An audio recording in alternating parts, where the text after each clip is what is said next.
This is a discussion between Harry Bradshaw and Trevor Corser on Tuesday the 19th of June 2007, and we're at Trevor's house down on the Dyje. Perhaps you could start by just telling us your date of birth, Trevor. 21/7/38. And where were you born? Oldham, Lancashire.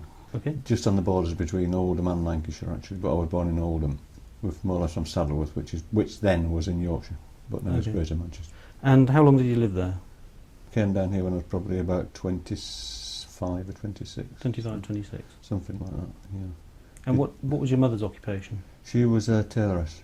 Okay, and your father's occupation? My mother and father got divorced and I don't remember him very much. I remember him coming home from the army once with a bag full of apples, actually, the only time I can remember him. And did you have any brothers or sisters? No, just me. And are you married or being married or? Was once. Was once. Okay. We'll leave that. She Committed suicide. committed suicide. No. Sorry, Trevor. Where did you go to school? Clarksfield Secondary Modern. And did you feel like you learnt much from school? Or? No. No. Not a great deal, no. Okay. No. And what age were you when you left then? 15. 15. And what did you do after school? Oh, various jobs. I worked in a grocery warehouse, and then I got a job as apprentice electrician, apprentice joiner, did bits of apprentice bricklaying, ended up property repairing, which is going and putting chimney pots on and building guarding walls and so forth. Did that for a number of years until I did national service, Royal Horse Guards. Royal Horse Guards. The Household Cavalry. Okay. And I was in Cyprus for 19 months. That was 57, 59. right. And, when all the troubles were going on. Oh, right. So it's quite a difficult time. Yeah, it was actually. I mean, people were getting shot and stuff. Gosh, yeah. Gosh. I got my General Service Medal. Right. Once you put the wrong number on it, so I had to hand it back in again.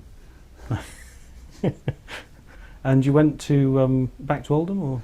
Yeah, I went back to Oldham and went back, did nothing for a while, and then went back to the firm I was originally working for, which is a building firm, and they were closing up. So then, what did I do then? I got a job with a terrible firm, building. I think they were Plymouth Brethren, because the first day, you know, I was a bit like that. The first day we stopped for lunch break, and they sat on a plank or something, and I went and sat with them. I had to go and sit somewhere else because I couldn't sit with them when they were eating. Oh, right. And then when we got paid, you couldn't go in the house with them. You had to wait outside to get your money. And this went on for 2 weeks, and I walked out. Right. Then I don't know what I did then for a while. Nothing particularly. Then I started hitching around England. Right. And what brought you to St Ives then? Well, some guys from Manchester said, "Oh, let's go out and St Ives to Cornwall." We went to Hale and camped at Hale, on Hale Towns, and then I think we did a visit over here. And I came back down again, met some girl here, and we came back down again. And I stayed for the summer, the whole summer, and then went back up north again for the winter. I got a job in a warehouse, with these big mail order firms, packing things and doing things. I was offered the job of running the department in the end, to which I refused and came back down here. Right. Can you remember the first year you came down here, actually, to Hale? Very slightly, yeah. It was the old beatnik days, you know. It was good fun. It was good fun. It was much quieter down here than it is now. Much quieter. Right. It was entirely different. Nice crowd of people. Yeah, it was good times. And at what point did you encounter the Leach Pottery? Well, I decided to stay a winter, and I got a flat on 4th Street, which is now the New Craftsman. I got a flat above there. Oh, right. Okay. It belonged to Tom Stanley-Brass, I think he was called. And I got that for, me and 2 other guys shared it, until February, something like that. And I was hitching home to see my mother, and the guy picked me up with Redriff Bypass in those days. He picked me up there, and he picked this other lady that was hitching farther on, and she got in the front, I was sat in the back. Oh, I was sat in the front, she got in the back. It was Clarrealian. Oh, gosh. And she was going to, at Christmas, to John Reeves, Right. Potter, Canadian potter. He was at Hennock in Devon. Right. So we arranged to meet up on New Year's Eve. In the meantime, before when we got back, Janet Leach had then bought the building of Tom Stallybrass and was turned into a new craftsman shop. Right. So I had to move out into February. So Clary and I got together. Oh, right. And that time I was working in a hotel in the summer as well. Mm-hmm. And then the winter I was packing broccoli at St Ives. Right. Which was a terrible job. Oh, terrible job. If you didn't work overtime you got fired, and if you stopped for a really? fag you were told to keep working. It's primitive, like medieval times. Mm. And then Clary, there's a guy called Leslie Ousley, Mm-hmm. and he was doing the odd jobs at the Leach, mixing the clay and stuff. Leslie was leaving. Have I got the right one? Leslie was leaving, and I think it was Leslie. And he and she got me the job doing the odd jobs, taking over from him. I think it was Leslie, because there's two Ousleys. One was a potter that ran Troika. Right, yeah. Brian Ousley, sorry, he was Brian Right. Ousley at the pottery, yeah. Right. Leslie was the one that ran that.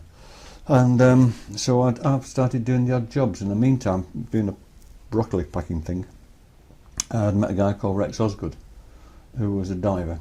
Mm-hmm. And I'd messed about on boats down there, going out with the guys fishing and stuff. Mm-hmm.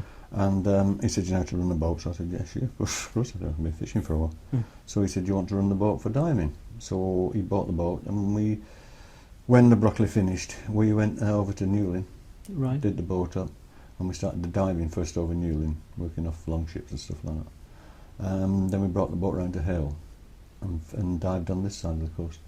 Very profitable. Was it? Mm. So plenty of produce around in those days, was there? Yeah, it was like being pirates. I mean, Was it? you got paid over Newlyn, these fights breaking out and all sorts. You go into a pub and they shout, divers near, boy, and chairs and things go flying around the room, and I lost a tooth over there. And, What year is this, Trevor, roughly? this will be 1960, 64 probably, something. 64. Mm-hmm. Something like 63, 64. Mm. Yeah, had a good time, made a lot of money. Mm. And then he went out on his own on one New Year's Day. I won't work New Year's Day. Mm-hmm. He took the boat out by himself, dropped the anchor, tied a rope to the anchor. And the rope to the anchor got knots, so he was working a circle around the anchor. And he didn't put a flag up saying there's a diver down. And one of the big tanker boats going into Hill saw an empty boat and took it in tow. So he shot up to the surface and got the bends very badly. Mm. He was a smashing bloke, really, very, very fit man. And he did 70 hours, I think, decompression.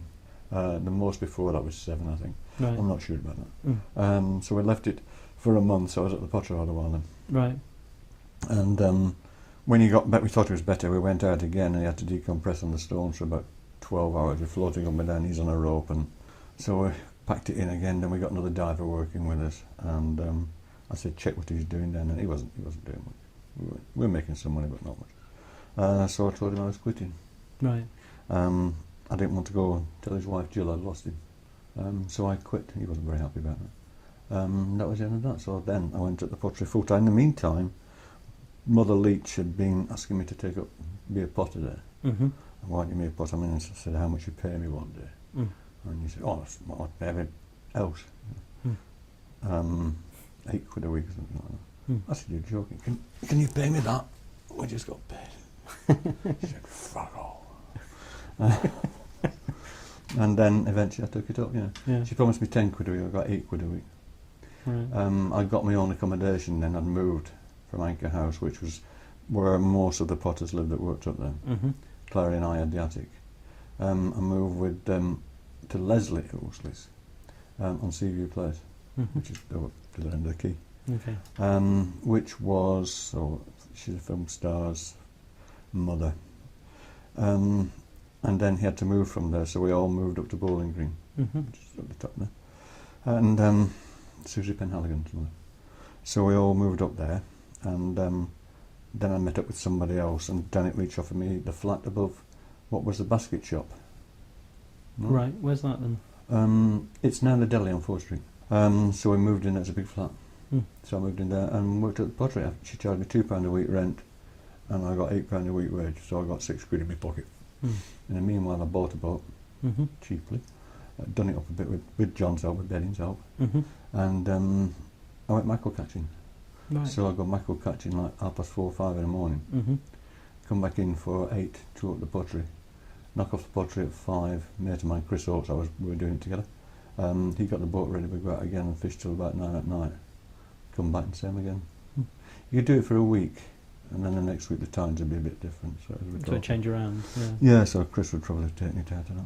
So, you know, it helped out. I used to take mackerel up to the pottery as well, because they weren't getting paid very much. So I used to dump a load of mackerel in the sink in the kiln shed and everybody grab it. Help themselves. Oh yeah, just a load of fish out there himself. At what point did you start making pots then, Trevor? Well, after I packed in the diving bit, then Janet had me doing the standard wear, and they started me off on egg cups, which with my fingers the fingers used to bleed. Do they? Yeah. And everybody was very, very helpful. At that time, it was mostly the Americans there. There's Jack Wurzel down, he was very helpful.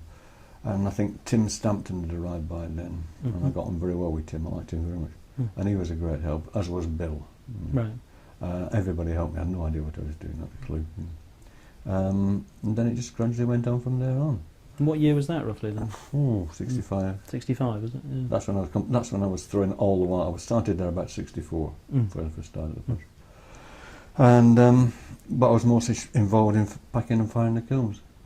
Janet used to call me the kiln man. I was doing the kiln firing, which was good fun, packing the kiln. Then we was doing the climbing kiln. I mean, that started to fall down. I did that with Bill. I went with Bill firing the second chamber, which was a bit wary of. And then we built this big diesel kiln, big square diesel kiln, and I used to just pack that and fire it. Then John and I used to do it between us. He'd do one firing, I'd do the next firing. So then we both do together, but one of us was in charge. Right. Then the next firing, John would be in charge. Right, that's John Bedding, isn't it? Yeah. We're still mates. It's great. And then that kiln fell down, and we got another. We got a gas kiln, which is brilliant. That fell down. Then we got this kiln we've got now, or had now. Yeah, it's gone now. Because they've knocked it down. Enough said about those people. Can you remember the first time you arrived at the Leach Pottery? I can remember walking. Janet Leach was sat by the fireplace. I thought, what a funny-looking woman. She made me very welcome and stuff. And then I went in and met Bernard. And then Hamada came over as well at one time. Oh, okay, so you got to meet Hamada. Yeah, that was a funny time because I was doing the packing then as well. I wasn't throwing then. Right. So it must have been earlier on. No idea about that. Yeah. And I'm sat on the stairs having a cup of tea, and Janet Leach introduced everybody, all the potters that were there. She didn't introduce me. Hamada got to his feet, walked across, and said, "I am Shulio Hamada. Who are you?" I said, "I'm Trevor Corser. I just do the packing and mix the clay. The most important job in the pottery. Very nice to meet you. Very nice to meet you." Janet Leach, you From bright pink. Then Hamada, I think Hamada came once or twice, I can't remember. I know Bill Marshall, because Mrs. Hamada liked selling dines, I think. I think Bill used to go and find selling dines, he used to take them back to Japan, I think. Yeah. And his son used to come over when we had Shingi working at the pottery. Shingi Oshikine. Yeah. Hamada's son Yoshio used to come, and Yoshio had taken up glass blowing, and I don't think Hamada approved of the lady he was marrying. Right. But a smashing block. We used to go fishing after it then, just on the rocks, and we'd take sandwiches and stuff, and she'd have all this gear. But before you eat, you had to have a little bowl of water to wash your hands. Yeah, they're nice. Interesting. Yeah, quite fun. Good times, though. What would you say are the characteristics of a good pot? Just the shape of it, and shape of its hand, what it feels like. It looks right.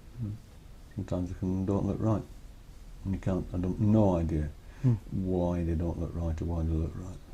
You can just tell, is that? Yeah, it's like Bernard in his latter years when he was blind, he would pick up a pot and just describe it by the feel of it. I don't think he was completely blind, but he would pick a pot and just feel it and describe it and all sorts. Yeah, so it's how it felt. He always described pots as like women, the shape of women. And does he? I mean, there's this whole thing about the personality being in the pot. Do you supposedly, yeah. Do you relate to that or not? I don't know really. I mean, there's a lot written about, lots said about that. You make a pot. If it looks right, it looks right, doesn't it? Yeah. As simple as that. I mean, don't they? People get so bloody arty about all this and artistic and stuff. You make a pot, you're going to sell it. If it looks good, okay, you'll sell it. If it doesn't, you throw it away and make another one. The only thing I think of, I wouldn't sell anything that looked cronky. It has to look right. So there's a bit of artiness. Does it have to have function? Just can't be. Not necessarily. It looks like you stick flowers in or something, can you? It can be a jug. You can stick flowers in it. So not many people use jugs nowadays. I think you just put flowers in them. That's right, actually. I mean, stew pots. Yeah, I mean, I like cooking, so I've made lots of different shaped stew pots. You know, long flat ones, so you can put some more wine over the top of it. And if you put a deep one, you can't get covered up meat up and stuff. So I've made a lot of stew pots. Interesting. I make little lamb pots you get in Greece, with taverna pots, lamani, and I've made those, but made them bigger. They're great. A lot of people want those. A potter said to us, you get to a point where the body knows what it's doing without having to think about it. Is that something you can relate to? You know what you're doing. I mean, you just throw it on the wheel, you centre it, and right away you're going to bring it up. I mean, I've no idea what I'm doing to start with. I don't draw, I can't draw. And then it goes up like that, you think, oh, okay, I'll put a belly on it, oh, it's a jug now. Then it turns to something else. It does what it wants to do with me. So it sort of emerges as you're doing it? Yeah, I've no idea. I'm making a big round pot, it'll turn out into something like a jug or a neck bottle or something like that. And you're happy to let it go wherever it goes, really, is that? Yeah, you can't be too lax about it, but I let it go a bit. Yeah. When you say you can't be too lax about it, what do you mean? Well, you've got to control the clay, it'll go whizzing about all over the place. Right. But the end product can be anything you want, really. Yeah, of course. Kind of happy to. Of course. And you mentioned standard wear earlier, and I was wondering kind of whether you thought that was important in terms of becoming a good potter. Oh, yeah, I mean, as John always says, we'd never been able to make the pots we're making now if we hadn't have done the standard wear. Right. There was a very strict discipline in that. You got to remember, it's like a little factory up there. Say you're making soup bowls. You were supposed to make 100 a day. Okay? Exactly perfect. Bill would make you 1 or 2, and then you would carry on throwing. You was given a postcard with a drawing of the pot on it, the weight and the dimensions, and that was that. And then from then on you had to make them. Bill would inspect them, and if they were slightly wrong, they were pushed off the board. And you learn the discipline of throwing, which, as John said, we couldn't do what we're doing now. So you see that as hugely important, really? Oh yeah, definitely. Oh yeah. Well, the standard wear more or less kept the pottery going. It kept Bernard going. So Janet said. The other standard wear, yeah. Then it declined a lot in the later years. Then we stopped making it. There's only 2 of us there. I can't remember who the guy was there. And then there's just me and Janet Leach for years. Yeah. That made me go grey. My hair fall out. I mean, he's working as a group part of this. Making a standard was a group. Yeah. It was good working with a lot of people like that in many ways, because you criticise each other. I mean, working with John was great. John and I buddies. What do you think of this, John? What am I doing wrong here? Because he'd been to art school. Right. He knew all about it. I've never been to art school or anything.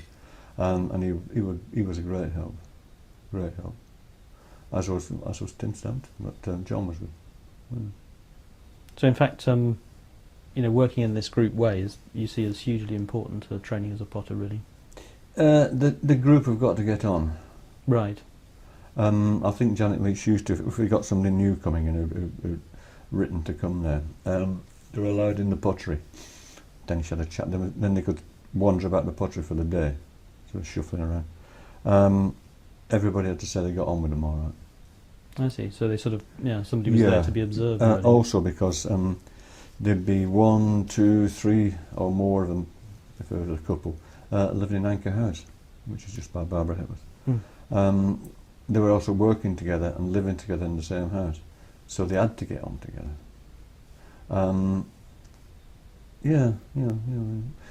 We'd never talk about it at night when you went out. You'd never talk. Right.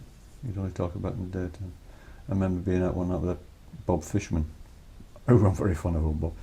And we're out in a pub, and me and John, and Fishman starts talking about pots. And John said, "We don't talk about pots." And I wouldn't bother.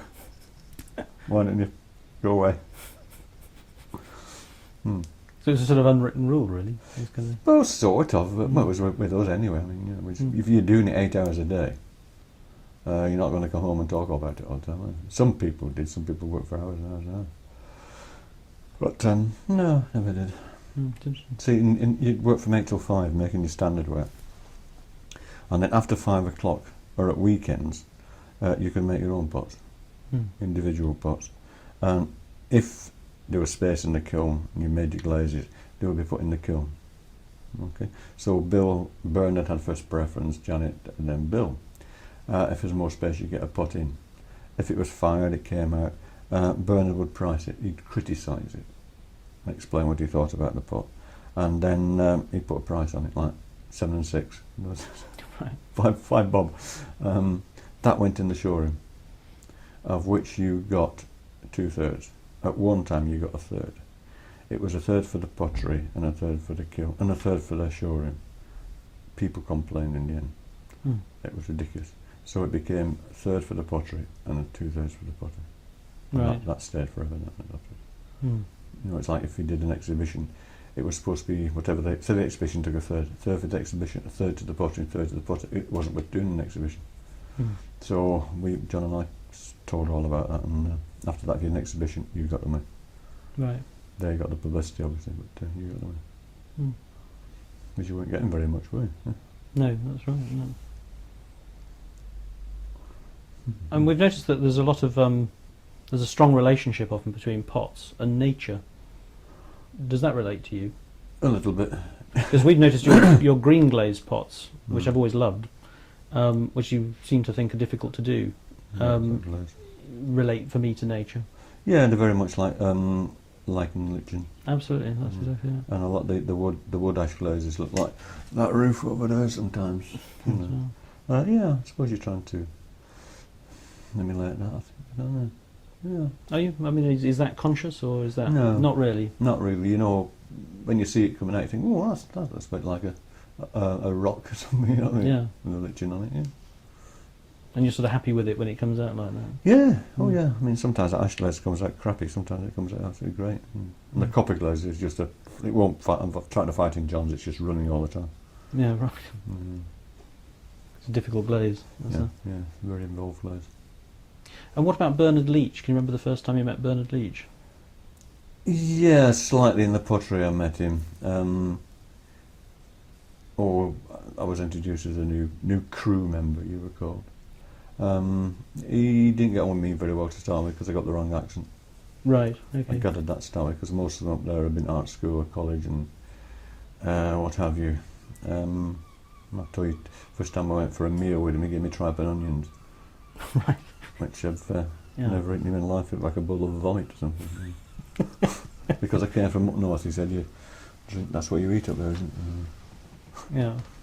And did you go around for dinner often, or? Yeah, you're supposed to. I mean, everybody would go around. Each crew member would go and it's to keep Bernard company overnight, probably. You know, he had a housekeeper, and she used to do the cooking and stuff.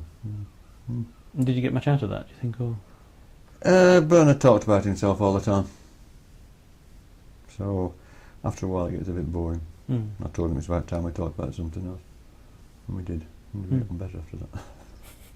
And what else did you talk about?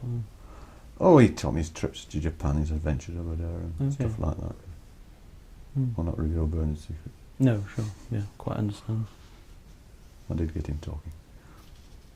Do you think there's an overall approach that can be called the Leach School?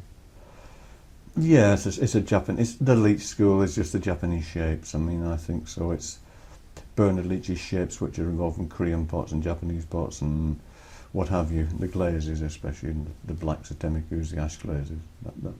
That's very much a Leach School. And this sort of heavily influences your work, is it? Oh yeah, I mean, when I was working up there, when everybody left and Janet Leach wanted me to stay on, of which I mixed all the clay, fired the kilns, everything. The thing was, I had to carry on in the Leach tradition. Right. She didn't want me going making other shaped pots. It had to be in the style of Leach pottery, in the tradition of the Leach pottery, which is which is fine, and I've always done because I can't think of anything else at the moment. Yeah, that's it. Yeah. Yeah, it was on it. So you see yourself as a Leach potter, or is that? Oh yeah, sure. Yeah, definitely. Yeah. Proudly so. Yeah. And what about Eastern traditions? I mean, does that interest you? The whole Not particularly. Hamada Yanagi. Not particularly. I've read the books, but I think Berners was Baha'i. Used to talk about Baha'i. I'm not interested in that stuff. No. And the Japanese, nothing. Not really. No. I've never wanted to go to Japan. We never wanted to go. No. I mean, Jason's been a few times. John's been a couple of times. John worked over there. No, never wanted to. And what about Korea and China? Does that? No, not particularly. Not particularly. Oh, I like looking at the pots, of course. But I wouldn't like to visit. No, don't play backgammon over there, do you? They might do. So. Don't play Tavali. Yeah. And what about the debate about art and craft? I mean, does that interest you? No, that's gone off. No, I mean, this was always a big thing at the Penwith Gallery, arts and crafts. I mean, it was a long while before the Penwith Gallery was taking in pots or sculpture. They would only do paintings. They didn't want crafts in there. And eventually we got them in. There's a lot of hassle. Janet organised it. Oh, the painters complained because the pots didn't fit with the paintings, and then they got shoved in a room at the side, and it was a bit chaotic, all that business. I think that's the main reason Janet Leach opened the craft shop, because she could display crafts in. Right. It's now world famous, isn't it? It is. She had the basket shop at one time, so she sold that. When she sold that, I was asked to leave, and I was breaking up with this lady I was with at the time, I think. I think so. And she said, "Oh, you can move back into Anchor House." I said, "No, I'm not moving into Anchor House, it's a slum." So she said, "Oh, I'm in Anchor House." So I said, "No, I'm not." And I saw I moved to Penwith Cottage, because I knew there's a couple of blocks living there, with nothing to do with that. This one came up vacant, so I got that. Oh, that's nice. £8 a week, I think. And then it was run by some guy, took it over. Oh, Hugh Scrotum. You've got to be careful how you say that. He took it over, and he was always on about putting the rent up. Putting the rent up, and I said, "No." He wanted me so he could kick me out. And I said, "No, I'm not doing that. I've got a Reds Tribune." Janet freaked out about it. So I said, "I'll buy it." "I need money." So she said, "Oh, you want to buy it?" So I said, "Well, I've got some Bernard pots," because we were given some Bernard pots. Everybody in the pottery at one time. I'll sell them. So we did an auction at Penzance, and I got a deposit and bought the house. Excellent. Then I sold that, and Janet and I bought this place. Nice little cottage that. Except it was very noisy. The disco around the corner. It's been bowling out at 1, 2 o'clock in the morning. And was it normal to give Bernard pots to potters, or? No, it wasn't actually. I don't know what we get. We all got a square cast bottle, a pilgrim plate, a tea caddy, which I don't think we got, 2 other little dishes. About 4 or 5 pots we got given. I did a whole kiln, the square diesel kiln it would be there. And Bernard wanted everything to come out black, and everything came out absolutely perfect, and didn't say anything. And I think a lot were given pots out of that. Right. I don't know why he gave them, because no idea. And if you had your choice of what kiln would you choose to use? Thinking about kilns. For ease and nice of firing, the last gas kiln we had, which Malcolm Beach built. Right. It fired well. Okay, the climbing kiln was great to fire. It's a very romantic thing to do. To be stuck up there at 2 in the morning, sticking bits of wood in either side. Great fun if you're a pyromaniac, and all potters are pyromaniacs anyway. You can't beat a good fire. But that gas kiln was absolutely perfect. Right. It was a gem. Very odd looking, but it fired great. Smashing. Great kiln builder, Malcolm. Do you think you get something from wood firing that you don't get with gas? Oh, you get the wood ash falling on the pots and stuff like that. It adds to it. If you've got a pot in there which isn't glazed on the outside, it's just raw, nothing, just clay, and you get the wood ash falling on it, you get this very nice shine on the outside, greens and browns and that. That's what all the standard were. You can tell the standard were, if there's any about anyway, that was fired in the climbing kiln. You can see this toasting effect on the outside of it. Oh, beautiful. Yeah. Yes, but practically is what you're saying, kind of wood firing is pretty hard work. So, Yeah, I mean, you've got to remember there's not much wood down here either. I mean, build a wood-fired kiln. The wood we had used to come down from Bodmin, and they were just offcuts mostly with bark on. Bark's no good. So there was somebody's job when you're firing that kiln for taking all the bark off the wood, and you go through tons of wood, and it was a long job, and quite often things would fall over. In the second chamber, it used to go too hot. And John and I took over firing it, and we fired it. They were going to cone 11. John and I did it, and we fired it to cone 9. And it went to tree, exactly the same. Beautiful. So, and we were finishing earlier. Just because it's Friday night, wasn't it? But I mean, they're good to fire if you've got the wood and you've got the time and you've got people to help you. Yeah. I mean, it is very, very tiring. Yeah. And very, very hot. But like gas kiln, okay, easy. Yeah. Fiddle with it, but it worked. Yeah. You knew it would come out. Whereas the climbing kiln, some was it was a bit hit and miss. It would work, but you were never quite sure. Yeah, and you worked alone a lot, haven't you? I fired that thing on my own all these years. Yeah. Yeah. And that's important then. Yeah. Oh yeah. It was easier firing. And it was 35 cubic feet. It was a big kiln. That is big, isn't it? Yeah. On Spooky's website, there's a picture of it. Oh yeah. And where did the clay come from, actually? Because Originally, there's no clay down here, is there? I mean, he builds a pottery. There's no wood. There's no clay. You know. Should they take up plumbing or something? So they got it from St Ives. They used to go and dig it, crush it, and they'd got dryers outside, which disappeared in the brambles. They won't be there anymore. There were dryers outside. Then I think Janet discovered bildoble at St Agnes. So she formulated a clay body. Right. That it was got stonework clay. We'd already got the porcelain clay worked out, but we hadn't got proper stonework clay. So Janet sorted out with Bill Tobel, and he used to mix it for. He used to bring it. He used to bring the bags of fire clay because he was digging the fire clay. So this is how it originally started, and we'd have delivered hundreds of bags of ball clay. So it was my job to mix all the clay. So it was 2 bags of ball clay to 1 bag of Doble's fire clay in this big mixer.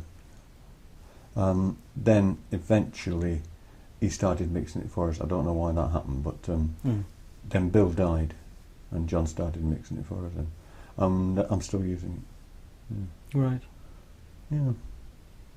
Have you ever used earthenware? You've never? No. No. And Bernard's clay was the Doble's clay with another fire clay added to it. Oh, right. To give it a little speckly. Yeah. Interesting. What about your glazes, Trevor? I think the more you fiddle about the glazes, the more you want to do more with them.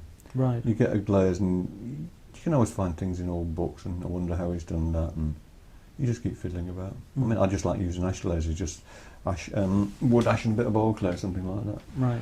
And you can add oxides to it. As one I use, it's just 3 materials, and I just add oxides to it to get colours. That's all. And do you travel places to look at glazes? Yeah. No. No. No. So where did your green come from? I discovered that in some book. Did you? Oh, Yeah, and I fiddled about with it. Namana Padwatha or something it was called. Okay. And it was in I fiddled about with it and got it from there. Okay. Yeah. So she published it somewhere. Yeah.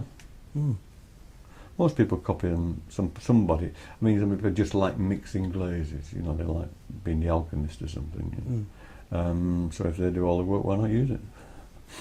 Do you think Bernard Leach would approve of your glazes? I don't know. I wanted the purple one. I don't know how that worked. It was bright purple. Oh, magnificent it was.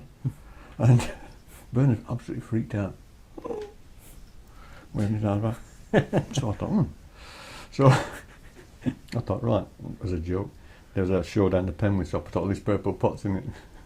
They all got sold. I never did it again. I couldn't remember what it was. You know. But so I don't bother writing things down half the time. I remember them, then I forget them. But it was always brilliant purple. It was not brilliant. It was a really nice purple colour. And you don't use much decoration, but you use some, we've noticed. A little bit of brushwork, yeah. I mean, do you have any views on that as to... Oh, yeah, I mean, brushwork, Bill was very good at that, Bill Marshall. Excellent at that. The one who was excellent was Bob Fishman.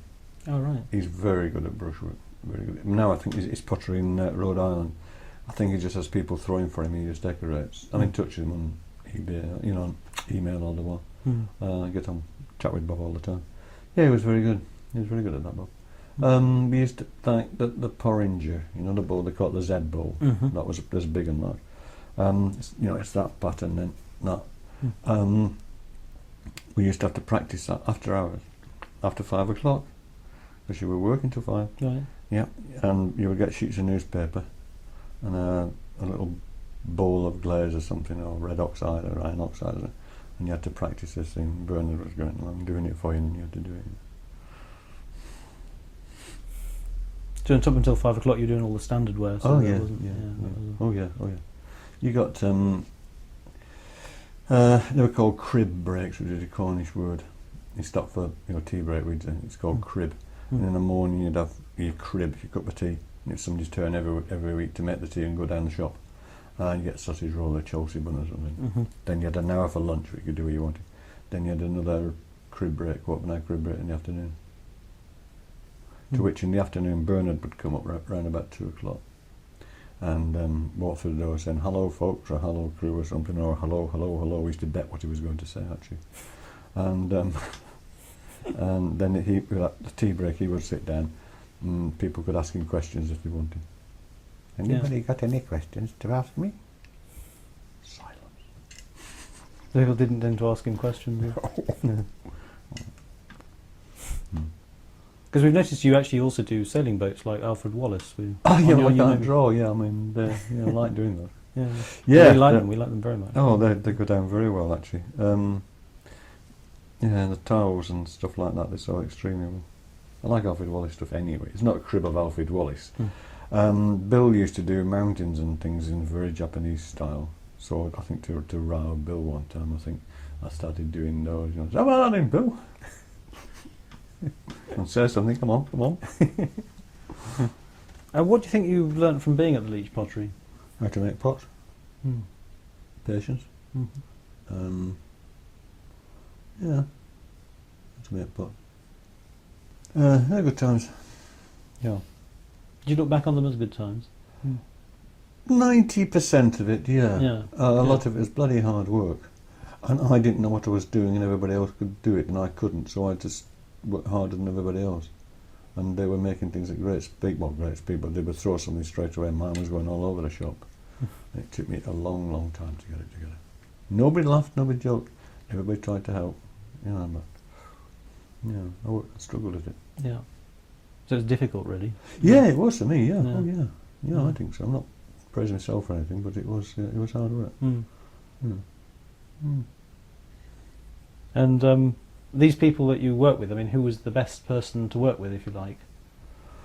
Oh, it's difficult to say. I mean, I get on well with everybody. Yeah. I mean, who did you admire as the best potters? I think that's probably the best thing. Bill. Oh, definitely Bill Marshall. Bill, then perhaps John. Yeah. My John spot with what John does, he's very good. Very technical. John Reeve was good. Clary was good. I mean, they're all doing their thing. All doing their own thing now. Do you have a favourite pot of your own? Yeah, that green copper one. Oh, the green copper one on the table. That's my own favourite pot. Yeah. And why is it your favourite pot, Trevor? Because it came out right. It looks right. And it's the only pot of mine I've ever brought home. The only pot you've ever brought home? Of mine, yeah. What I've thought of my pot, and I think, that's a nice pot. That's about it, really. I've got a few pots about the place I like very much, but that's a favourite one. I would never sell that. No. I mean, the money was very poor. When I first went there, this is 1964, I go back to Clary again.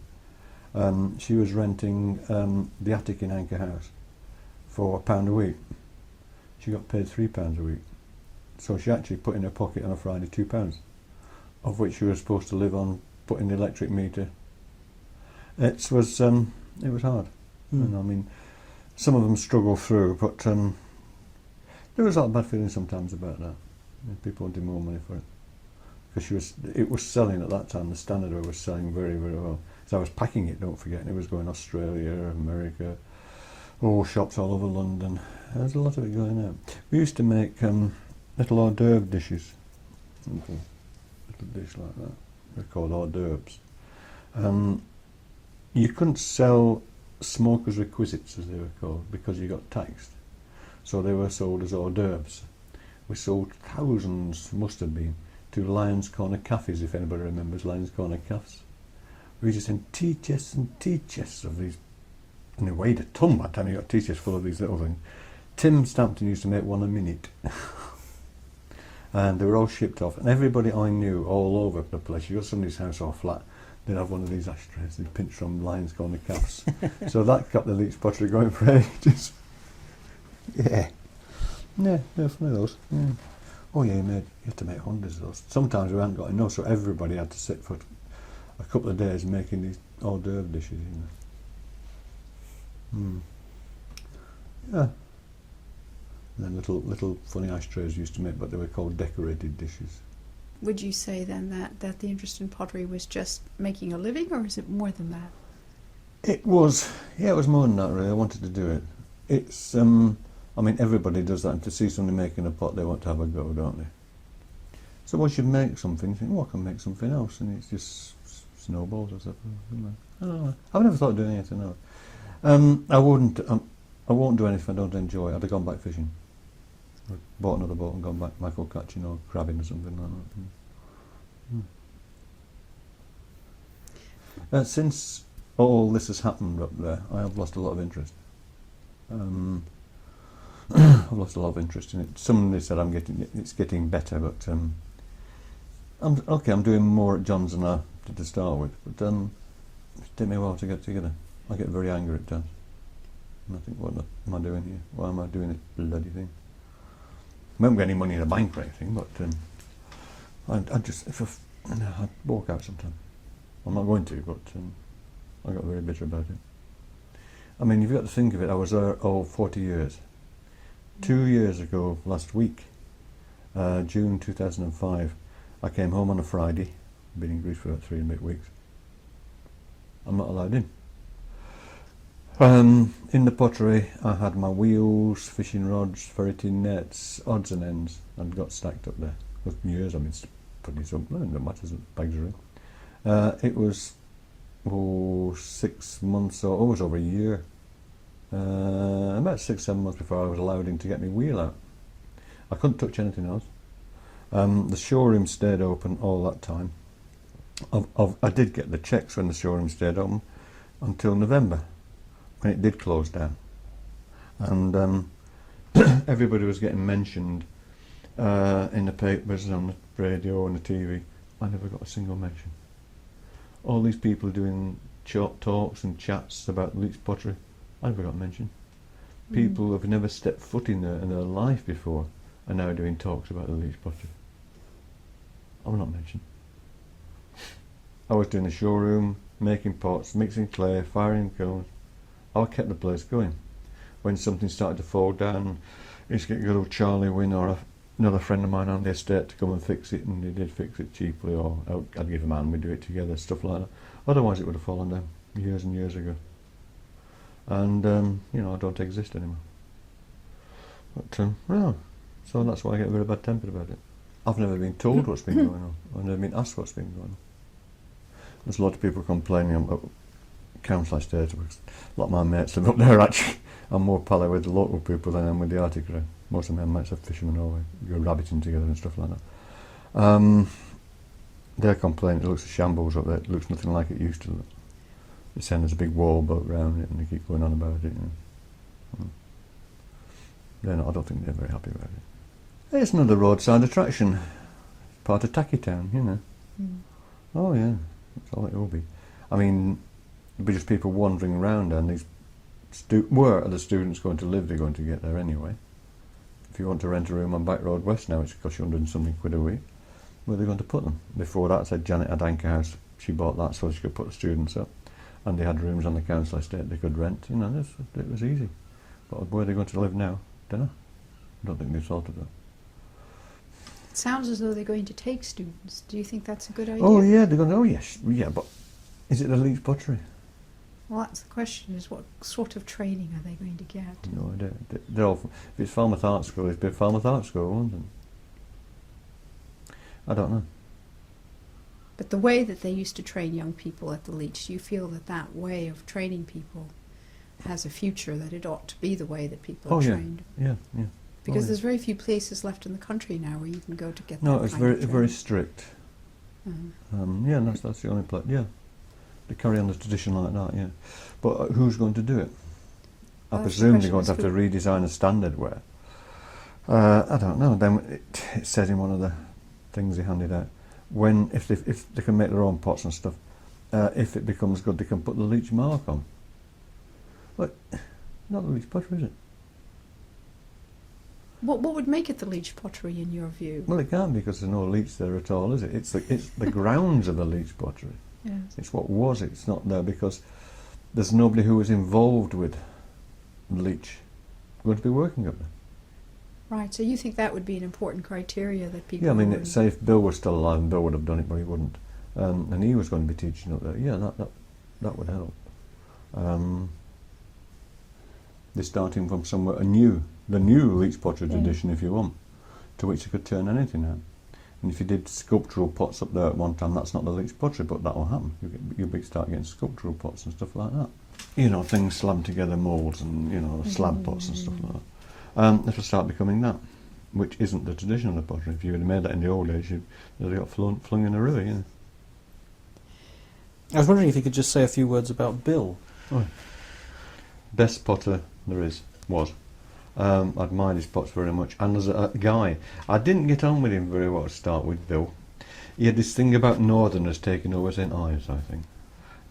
So we got on a bit. But he was into fishing, and he used to fly fish at the reservoir, Bussa Reservoir, until he stopped doing it because he stopped stocking it. And he got very jealous because I was fly fishing up there. I said, I'll make you a member if you want, Bill. That annoyed him. But we had the same sort of interest. Bill and I. Used to wind him up about the fishing because he was always thinking the divers was stripping all the crayfish away. Right. You see, in the lobster, with crayfish mostly. So I'd come in, go in the room where they're all throwing this. How'd you get on today? And I'd say, 68. We had 68 craws. Bloody holy shit! And I go, hey. Okay. Yeah, he was alright, was old Bill. Yeah. I used to ring it. I said, his birthday, same as mine, July 21st. I used to ring up on his birthday. We'd ring here or something like that. We'd always sing happy birthday. So yeah, it's quite nice. I like Bill. Very Cornish, very private man. Yeah. Couldn't be bothered getting into newspapers or limelight or doing shows. He didn't want to be bothered very much. Just like making his pot. Yeah. And you've always got to remember he made nearly all burners practically. All the big burner Leach pot. I mean, he would make a jug, some nice big jugs, and Burner would supposedly put the handle on. And Burner was upstairs in his room. And you'd hear, Bill, yeah, please. And handles off, so Bill would take the handle off and put a new one on. And he'd be all, wow. Yeah. He's made a hole in it, so Bill used to have to patch it and start again. It was good because if Burner would just come in, and on the blackboard he would draw a pot, roughly the dimensions or whatever, you could guess by what it looked like, and Bill would just make it. Brilliant potter. Yeah, I still Bill. You get the impression that he basically ran the place, is that? Yeah, I mean he was like, they called him the foreman or something like that. He taught, he could throw everything, so he threw everything for people to start doing the standard way. Oh yeah, Bill was in charge. Whether Janet Leach was a bit miffed because he was in charge and more than she was, I don't know. But I won't be surprised. There's a lot I can say, but there's a lot I won't say. No, sure. When I write my book, it'll all come. He liked being out and about. He liked his fishing. He liked what I like doing. You know, he's always out and about. Yeah. He had an old muzzle loader, black powder rifle up there at one time. This is before my time. And this old rifle was always above the fireplace. And I believed in before I was there, Bill used to mix his own black powder. And above the fireplace, of the fire itself, there's a thing in an asbestos sheet, which went long gone years ago. And Bill used to mix his black powder above the fireplace and dry it out, to blow the place up. But he was very into nature, it certainly felt like. Oh, yeah, you know. He used to tell me stories about when he's fishing Buzzer Reservoir. I got the chairman of that in the end. Anyhow, Bill used to tell me stories about going up to Buzzer. We used to have horses in the field, at least shy horses up there. Do you know about fly fishing? A little bit. You have a heavy line, then you have a leader, which is generally thin nylon, very loose breaking straight. Then you fly on there. He used to say he used to make his leaders pulling hairs out of horses' tails. I said, I could never believe that. I said, make me one. Never did. Never did. I feel about pull a nice hair out, make a nice leader. I said, well, make me one then. Right, I'll show you one day. Never did. I'm still doubtful of that. He told us about planting his acorn trees. Oh, yeah. Little Johnny Acorn, he was, right. He got them planted all over the place. Actually, I've got a little pot I brought down at the pottery. It's still got the acorns that Bill had in. There was one by the gatepost. Right. And Bill planted that. Mother Leach was always trying to get it dug up. He planted them by the river. She said, oh, and she was everything that Bill did, she tried to get rid of. Actually, by the gatepost, I don't know if it's gone or not. Do you remember seeing an old a pine tree? Yeah, I do. Well, that was a bonsai pine tree. That was planted in the 20s, some little bonsai tree. Oh, It never went up, did it? It just kept coming out. And that's gone now. And that was history. That was part of the history of that bonsai tree. Besides sharing outside activities in your life with Bill, did he also have an influence on your potting, Trev? Do you feel you learned a lot from him? Yeah, you had to ask him what to do, and he'd be very, yeah, show you. Yeah. Or he'd come in and say, well, right. If he got a compliment, that was a compliment. You know. And he came and said, sing some of your bowls down Penrith. Oh, yeah, very nice. Bloody hell, Bill, been on the piss. Hey. No, he was all right. Is there anything else that you want to share there? Any memories of Bernard or anything like that? Very nice old boy. He used to work with his apron on from his neck down to his ankles, a bit long. And a tie on. Just formally dressed and potting away. They made a film with our Westwood TV, and the cameraman came down and said, have you seen his head? Does he move his head about all the time? I said, yeah. We can't film him waving his head about. So they had to film Bill throwing. Then they did it somehow or other, so he didn't have Bernard's head on it. So it's Bill actually throwing, not Bernard, in one part of it. What is the Bernard Leach tradition? What's important about it? Truthfulness in your pots, I suppose. You're making good pots, not truthful pots. Good shape, good place. Yeah, you see some of these pots in Bonhams, I mean, 20,000 or something like that, and it's like just a slab of clay with a finger hole through it or something, It's like you get somebody who just started making pots and they come out of art school and they make a little vase and put £100 in it, Yeah. They just think they can bang prices on and you go too far with it. Well, a lot of it comes down to trying to make money, doesn't it? I mean, Yeah, you got to make money, but I mean, you got to be truthful about it. And if you're selling something, it's got to be a genuine, honest article, not something you think, who would have bought that? Whee! What a joke! I've sold that for £100. I get very embarrassed myself. I've enjoyed making something, enjoyed doing it, enjoyed looking at it, and I get embarrassed when somebody buys it sometimes. I feel like saying, we can have it. How do you price a pot, Trev? I haven't the foggiest idea. Right. I haven't a clue. I just bung something on it which I think it might be worth. That we've often wondered. What was no idea. If I do a show, I put my price on what I want. I want that price probably, or 2/3 of that price. And they say, how much should we put on it? I said, that's up to you as long as I get that much. Yeah. And leave it at that. I can't be bothered with that. I've made a pot. I don't want the business of sticking prices and fiddling about with it. I think one of those sold for about 30 quid. A couple of weeks ago, one went on eBay for £130 odd. So what is it worth? Yeah. You don't know. I mean, okay, it's worth 30 quid. To me, it's worth 30 quid. Somebody else wants to pay that for it, they're welcome. I've got 30 quid in my pocket. Because you wonder how people are buying pots in terms of the pricing. Because if you're spending £100 on a jug or something, you're not likely to stick milk in it, are you? No, but you should do, because it's there for, isn't it? Stick a load of flowers in it. I mean, we've had, when he was up there, people, old guys had come up with a box wrapped, wrapped in cotton wool. "Hey, Trevor, one of Mr. Leach's pots, can you tell me about it, boy?" I said, "Yeah, hello." It's a soup bowl. "How much you worth it, mate?" "£3." Ooh, Missy thought it was worth a lot of money. "Oh. You make a lot." I said, "I made that probably. I made a few hundred of them." "Oh, well." Unless you, because they bought this sauce bowl, this soup bowl, whatever, and they put it in the cupboard. They've never used it. Very sad. Do you have any other stories or anything you'd like to share with us? Just The little kiln, Janet's individual kiln, to which she never fired it. John and I used to fire it.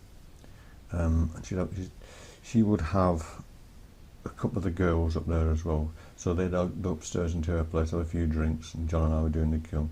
And she'd make a big meat casserole or something. We thought it was Friday night usually. Big meat casserole or something. And she said, "Right, turn the kiln down a bit while we eat." She said, "Turn it down some." We'd turn it down. And I said, "Just go check on it, John." He said, "Oh yeah, we'd best pour it before we eat." Turn it back. Full bore. And then that was Friday night. He used to go on, it was no reason, he used to go until about 2 in the morning. Friday night, isn't it? So we said, "We're not firing that kiln on Fridays anymore. If you want it firing, we won't paying for it. And we'll fire it on a Thursday. We're not wasting our Friday night firing this kiln." Freaked out. Right. Bernard, quick story. Bernard fell down the stairs once from having tea. And there's this 6 foot something figure in his late 80s lying on the floor. And Janet Leach said, "Yeah, you're not a potter till you've fallen down the fucking stairs." I did write a lot at one time, all stories down. Did So you? I do Yeah. remember a lot. I keep those to myself. Yeah. I did not do any funny remarks and stuff like Yeah. that. It's good that you keep a. I got rid of it like that. Did you check it out? Did you? Yeah, when everything happened to me when I got married, the house was searched every night practically. Oh really? They thought I'd done it. And Oh dear. Sorry. everything that was written, they were taken away. And I never got off it back. So I took it down a beach and burned it home. Yeah, thought I'd done it. It's a sad story, Trevor. Yeah, down at the police station one night and said, "Right, this is it." And he brought some chief inspector down. He said, "This sergeant said the right words." I said, "Why?" He said, "They're going to arrest you on suspicion." "Oh, you know." Anyway, this chap talked to me for about half an hour, and they went away. Half an hour sat there, Mm. and then Sergeant Fry came out and said, "Okay, go on, get on quick." Johnny. That's why I got rid of all that. Yeah. So I start again sometimes. I've started a little bit now, but I got everybody to write the little anecdotes down. Good. Yeah. And, That's a good idea. Oh, that was quite fun, yeah. I mean, Fishman bought a motorbike, or Johnny gave him the money to buy a motorbike. He had to pay it back with his pot. And it was oaf too, and you never understood what oaf meant, because American John had a right oaf, didn't he? Fishman, with his frizzy hair. Yeah. There's one lad worked up there, I can't remember what he was called, he worked opposite Bill. A little way longer, but he used to wear this sort of pixie hat with a thing dangling down. He's a nice lad though. Which used to wipe his hands on it. So this thing became incredibly hard after doing swing. But we used to swear at him and tell him to take it off. He then started teaching handicapped children. He rang me, years now, he rang me up and said, "Could you bring them round the pottery?" And I said, "Yes, in issue." And really nice kids. They didn't look anything wrong with them at all. Some were a bit funny, but they were all right. You generally feel a bit embarrassed when they're about. You didn't. They were okay, and he was smashing with them. There's two other people with it. And there's one girl, I remember it so clearly. She was very pretty, and she was asking all the questions. And I thought, oh yeah, she had to have a go, and she played with the clay. And she bent over and did like a holy cut like in the top of her head or something. I never forget that. Her head was just sheer with a circle, and it was all like, I don't know. She said something done to her, I don't know. I never forget them. Funny things like that I remember. Who was working with handicapped kids, Trevor? Ian Box did as well, I think. Yeah. But this one I can't remember. He was the son of some other guy that worked up there years ago who committed suicide. And this lad was his son. I think Janet Leach took him on. Something must have been going on in Den. I've no idea what it was. When the guy was there, his father was working there. And so she took this guy, and his name I can't remember. I think that's why she employed him. He came in. He was all right, but he wasn't exactly the big pot, a good potter or anything. You know. No, I can't remember the name of that guy. I remember. I think that's why she took him. So, Trev, one last question I've got. When you're, God forbid, long gone to this world, and we're picking up one of your pots, what would you like us to be able to remember about your pots? Who the fuck's this? I'll do, won't it? That'll do. All right. Thanks very much, Trevor. Oh, you're welcome. Yeah.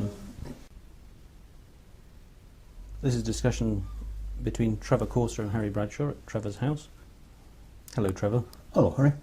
When we last spoke, we rather sort of rushed through your early background, so it might be quite a good idea to start there and talk a little bit about when you were growing up in Oldham, perhaps.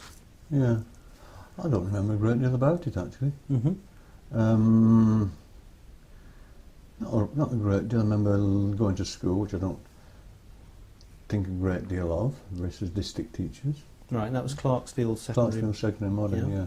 When I left there at 15, I think the first job I got then was in a warehouse, same as Booker's, supplying small shops and so forth. I think it was about 15 bob a week or something like that. Okay, and that was the first job, really? That was the first job I had, yeah. I suppose 15 bob was quite a bit of money, though. Not very much, though. When you say the teachers were sadistic, what do you... Oh, you was always getting strapped and whacked and stuff, yeah. And then I think after that job, I think I'd got a job, apprentice joiner, with a guy called T.A. Wright, Tommy Wright, in Glodwick, which I think is now an no-go area. I spent most of the time pushing a handcart from the builder's yard up down a big hill, up a big hill, and up and down coming back. I remember going to the builder's yard one time, and they loaded the cart up, and I couldn't see over the top of it, over the wood that was on the handcart, which I had to push. Wow, okay. So I didn't stay there very long.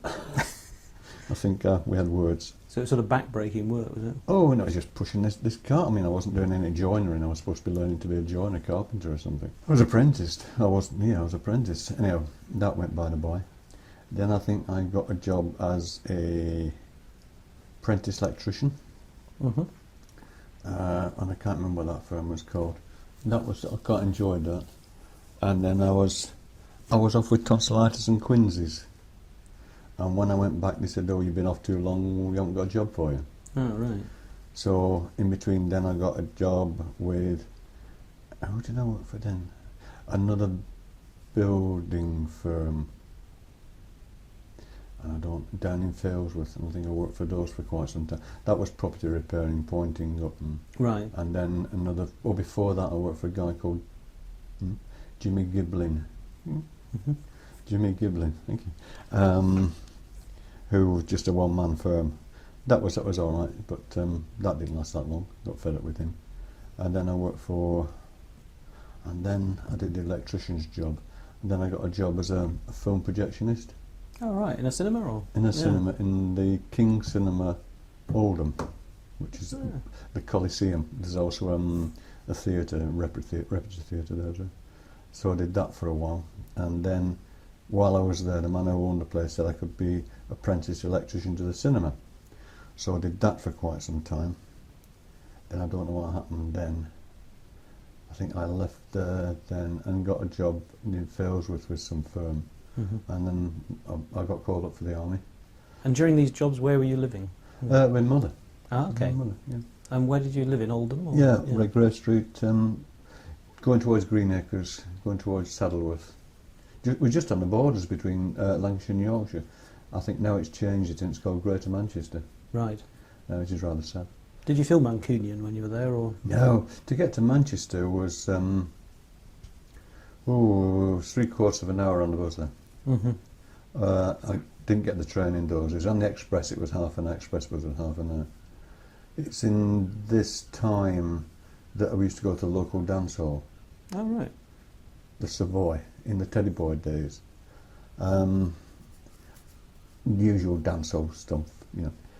But in the break in the band, Tommy Smith's band, these three guys used to get up and play Tiger Rag, I think it was, I think it might have been the Saints or something. Hmm. It was jazzy.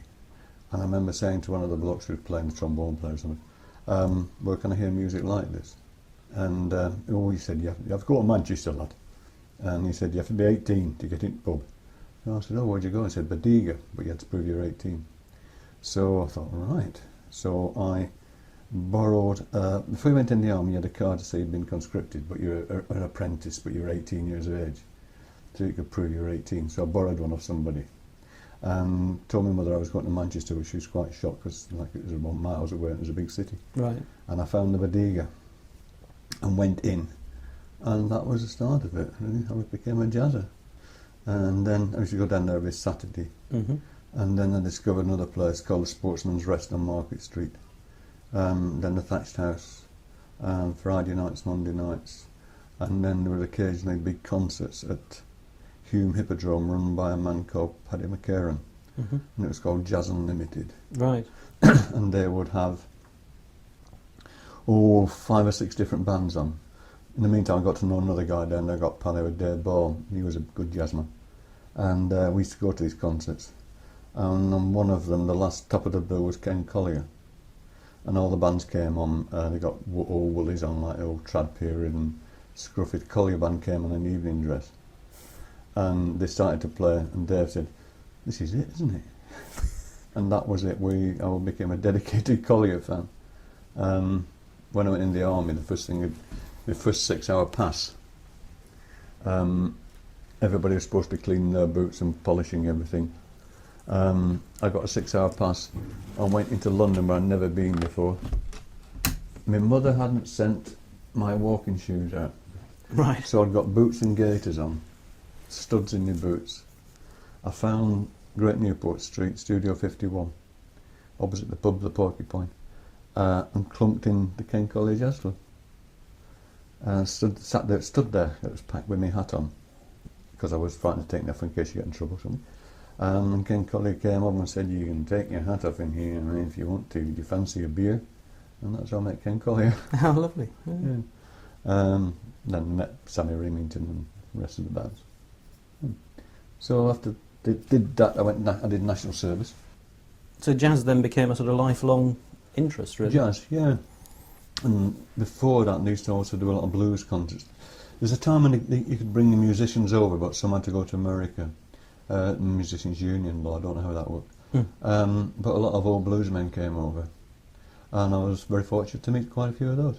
Who did you meet? Big Bill Brunsey, Sonny Terry Brown and McGee, Memphis Slim, Hmm. Champion Jack Dupree, There's a whole load of them. a whole lot of them, yeah. Which was your favourite? Brunsey, Mm. I found him a very nice man. Very, very nice man. Yeah. Yeah, Big Bill. Sonny Terry many times. Hmm. I don't know. With a one-man band, he was splendid. I can't remember his name. The Lone Cat. Don't remember his name. I remember that. He did San Francisco Bay Blues with his one-man band. Okay. Yeah, a lot of these. What sort of year is this, roughly, now? This would be, I went in the army in 1959, so it'd be around about 57, 58. Mm. About 57. In the meantime, I'd met George Melly as well, so Oh, right. that was another event, Mm. if you can call that an event. What did you make of George Melly? Oh, grand. Matters Hatter.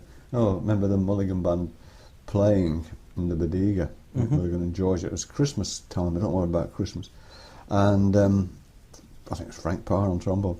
I think everybody got quite pissed, as they usually were, the Mulligan Band. Mhm. And somehow Frank's trombone player hit the trimmings, which brought everything down all over the room, including the Christmas tree, the lights, and George, I think. Yeah. They were good times. Was it quite a wild sort of atmosphere, or was it quite, Oh, it was quite jolly. yeah, It was quite quite relaxed? And Oh, yeah. It was a big place, the Bodega. Mhm. I remember being there one time. They used to have posters on the wall advertising which jazz band was coming the following Saturdays. And one night there was posters up saying Herman and the Hermits, Freddie and the Dreamers. And George said, noticing by the posters on the wall, times are coming to an end. And that was the end of the Bodega, I think. I never went. After that, it was the Sportsman's Rest Market Street, which was run by Manchester Sports Guild. Mhm. That closed, well, it didn't close down, they bought premises in Millgate, and it was known as the, what did they used to call it? The Guild, Sports Guild, known as the Guild. And they had a huge cellar downstairs, and he's put big names on, run by Jack Swinnerton and a guy called Jenks, who never seemed to leave the building. He shuffled about in slippers all the time. I think he left once, I think. I don't know where he went to. That was a good place. That was jolly good. They used to put jazz on 2 or 3 times a week. In the meantime, I was going down the Black Lion, which is another jazz club. Sheila Collier, we met there. We're still good friends with Sheila. And lots of other people, lots of other jazzers. Okay. Yeah. So, did national service, came out of national service, which was quite jolly. Terrifying, but quite jolly. I was going to ask you about that, actually. Can I ask you about... Because you joined the Household Cavalry, I gather. Yeah. Did that happen by accident, or did you choose that? No, I didn't know what the hell I was going to go in for. I had no idea about the army. It was... I don't want to put down Remy or something, because I'd heard of them. Somebody said they're all right, and something else. And I remember getting my call-up papers on the Friday, and I was in the Household Cavalry. I remember going down to Sportsman's Jazz Club, Market Street, and saying I'd been called up in the Household Cavalry, and everybody roared with laughter, you know. It was all right. 6 weeks basic training. It's absolutely terrifying. And where was the training? Windsor, Cumberland Barracks, Windsor. Oh, right. So you travelled all the way south for that? Yeah. Yeah. I'd never been that far before. And was that like a big adventure, or? yeah, frightening though, because you know you've heard these stories about national service, what you like. I remember going through the gates and you can't see the guy's eyes. They've got peak caps on, which are slashed, as it was called, and that comes over the eyes, and you know it's quite scary. So it's quite intimidating in how they set it up, really. Oh yeah, I mean, then you go in the room and they're all lads together. You don't know what's going on, and you have a man who teaches you how to march, whatever they're called, drill. There's no sergeants in the cavalry. They're all corporals. An ordinary corporal's got 2 stripes and a crown. 3 stripes and a crown is a corporal of the horse. So they're all corporals. So the corporal of the horse is a sergeant, if you like. Corporal major's 3 stripes upside down. He was a big, tall man, immaculate. And he shouted, stand by your bed or something, as they usually do. And he walked down the room very, very slowly. It was quite frightening. Turned round sharply at the end of the room and said, "My name is Corporal of the Horse Hunt." Pause. "I know what it rhymes with, and I am not. My mother and father were married. 6 o'clock in the morning, gentlemen." And walked out. That was his introduction. Yeah. Well, then you did your basic training there, you're marching up and down and stuff. And then that night I went to see Ken Collier. I got back and all the lads were all off in bed, and they wanted somebody for a guard duty tomorrow night, so we drew lots and you lost, you were on guard. So it had been set up.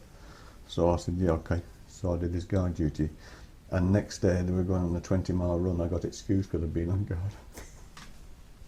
So it worked out well. Yeah. And then we got 6 weeks leave.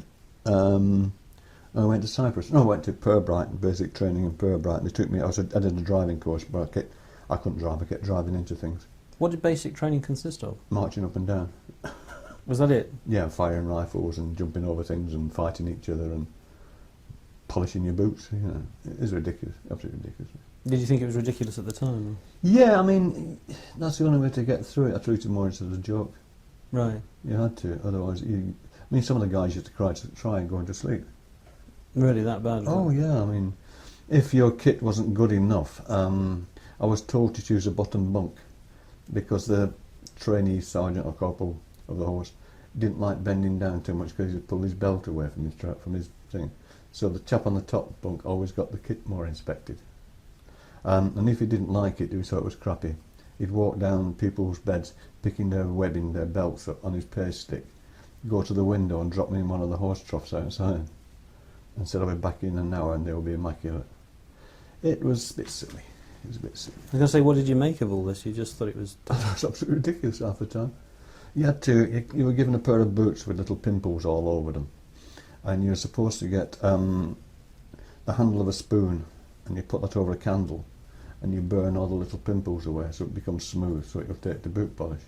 I got the iron and ironed mine flat. Didn't do the eye much good, but it worked. And then you had to small circle them so you could see your face, you know. I mean, did the entire generation just take this for granted, that it just had to be done? Yeah, I mean, you accepted that you're going to do national service, you're going to do conscription. Everybody done it or did it, you know. It really wasn't questioned. No, a lot of people you could get out of it by being an apprentice or something like that, but you still got called up when you were 21. I mean, with us was a guy who was, I think he must have been in his 30s, which is 40s or something like that. He was a bit old for it, because he kept having to do a couple of medicals. Briar, who was his last name, I can't remember his first name. Good, eh? And he'd been down the pit. He was a miner from Nottingham, and he thought his time was over, he wouldn't get called up, and he came out to call him up 2 days later. Right. And he kept much to himself, because he was much older than everybody else. You know, I think he struggled a bit, you know, because he wasn't as fit as everybody else, because you're much younger. Was there an attitude that you just wanted to get it over with? Oh, yeah. And they tell you that you're in for 2 years, just think you're in for 2 years, and you're in for longer if you don't behave yourself, and that sort of shit. But, you know, you never forget it. 233933043, Trevor Corser. So it had a huge impact, really. Oh, yeah. Tremendous. Oh, yeah. You learn a lot. I think it should be brought back, actually, I really do. Yeah, for the discipline part of it. Oh, yeah. You do things right, and you learn to help each other as well. You also nick things off each other. If somebody's got something, you've lost it, you pinch it off somebody else, and they'll pinch you, that was part of the life. You know? It's sort of communal living it teaches. Yeah, I mean, you're all in one room together, you know, which was really all right. So how did it come about that you ended up in Cyprus then? Oh, because that Stan Trouble was on the Oka. General Grievous and all that. So you just get sent there, basically, is that Oh, right? yeah, you just get, they just tell you you're going, you know, for no option. I think you couldn't really change your mind. It was the horse guards that went. I was horse guards. It wasn't the lifeguards. The lifeguards stayed in Windsor, but the horse guards were sent across to Cyprus. So I went out there in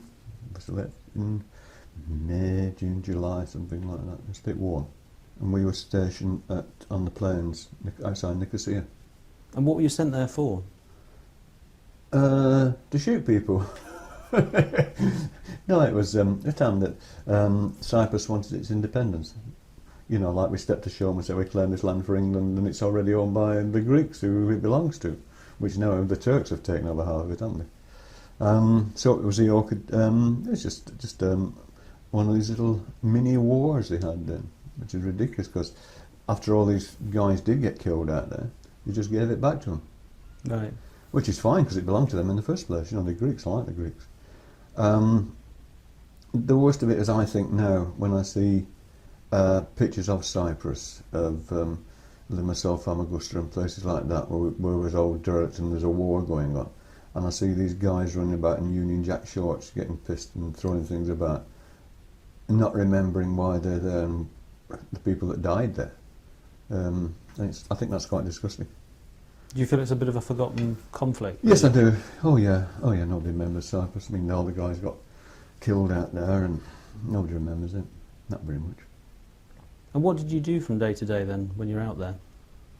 When I got out there, first of all, you had you breaking stones up to acclimatise yourself. And then you're breaking stones up? Yeah, for a day or something, which is quite ridiculous. And it's a funny regiment. Going back a quick story, in Purbright, where you do your battle training stuff, where you shoot at things, we were taken across the assault course in complete kit, rifles, water bottles, the lot, by a PT instructor from the Foot Guards, the Grenadiers or Coastline Guards, and he's having us climbing up ropes and falling. Everybody fell off.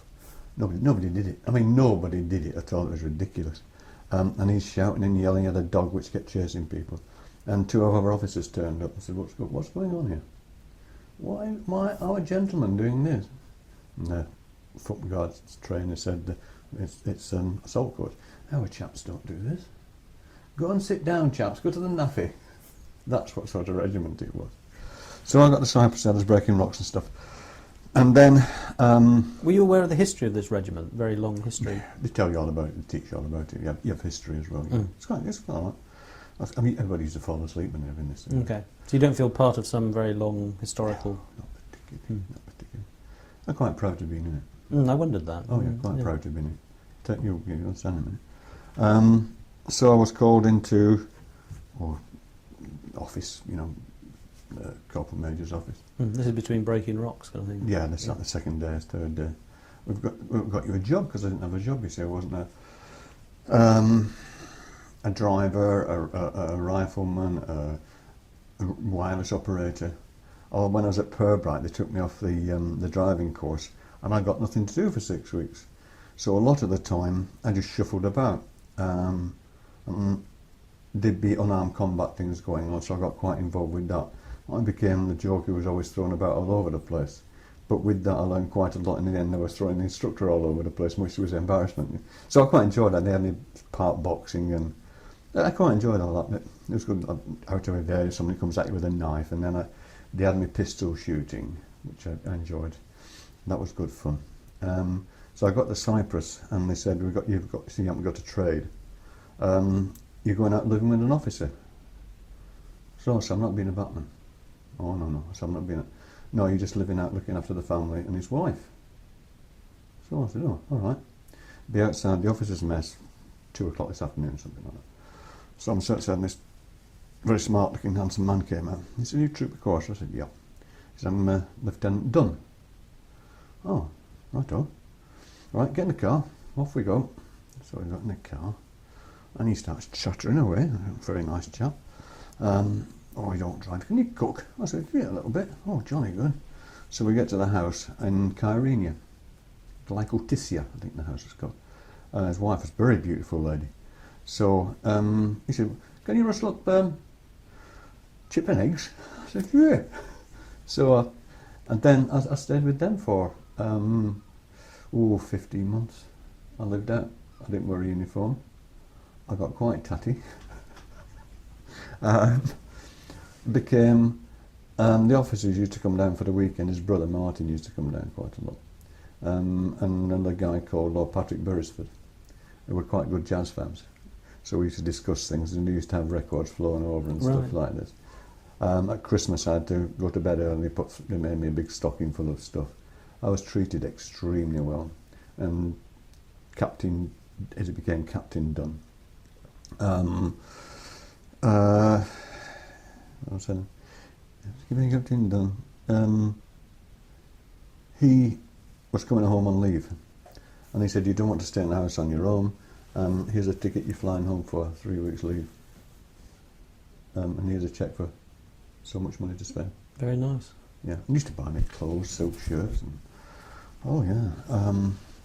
And then that lasted for quite a while, and then she became pregnant, and came back to England to have the baby. She didn't want to have the baby in Cyprus. So we moved. Then Tommy went back to London, England as well, and I was in the house on my own, and I knew I was being watched. There was a guy on a hill, I'm sure he had a rifle, it was on the beach, this house, big beautiful house. Mm-hmm.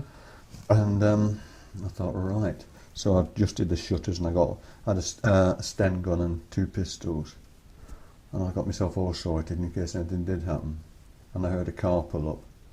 I thought, and another car pulled up. I thought, oh no, what's all this? And it was his brother. Right.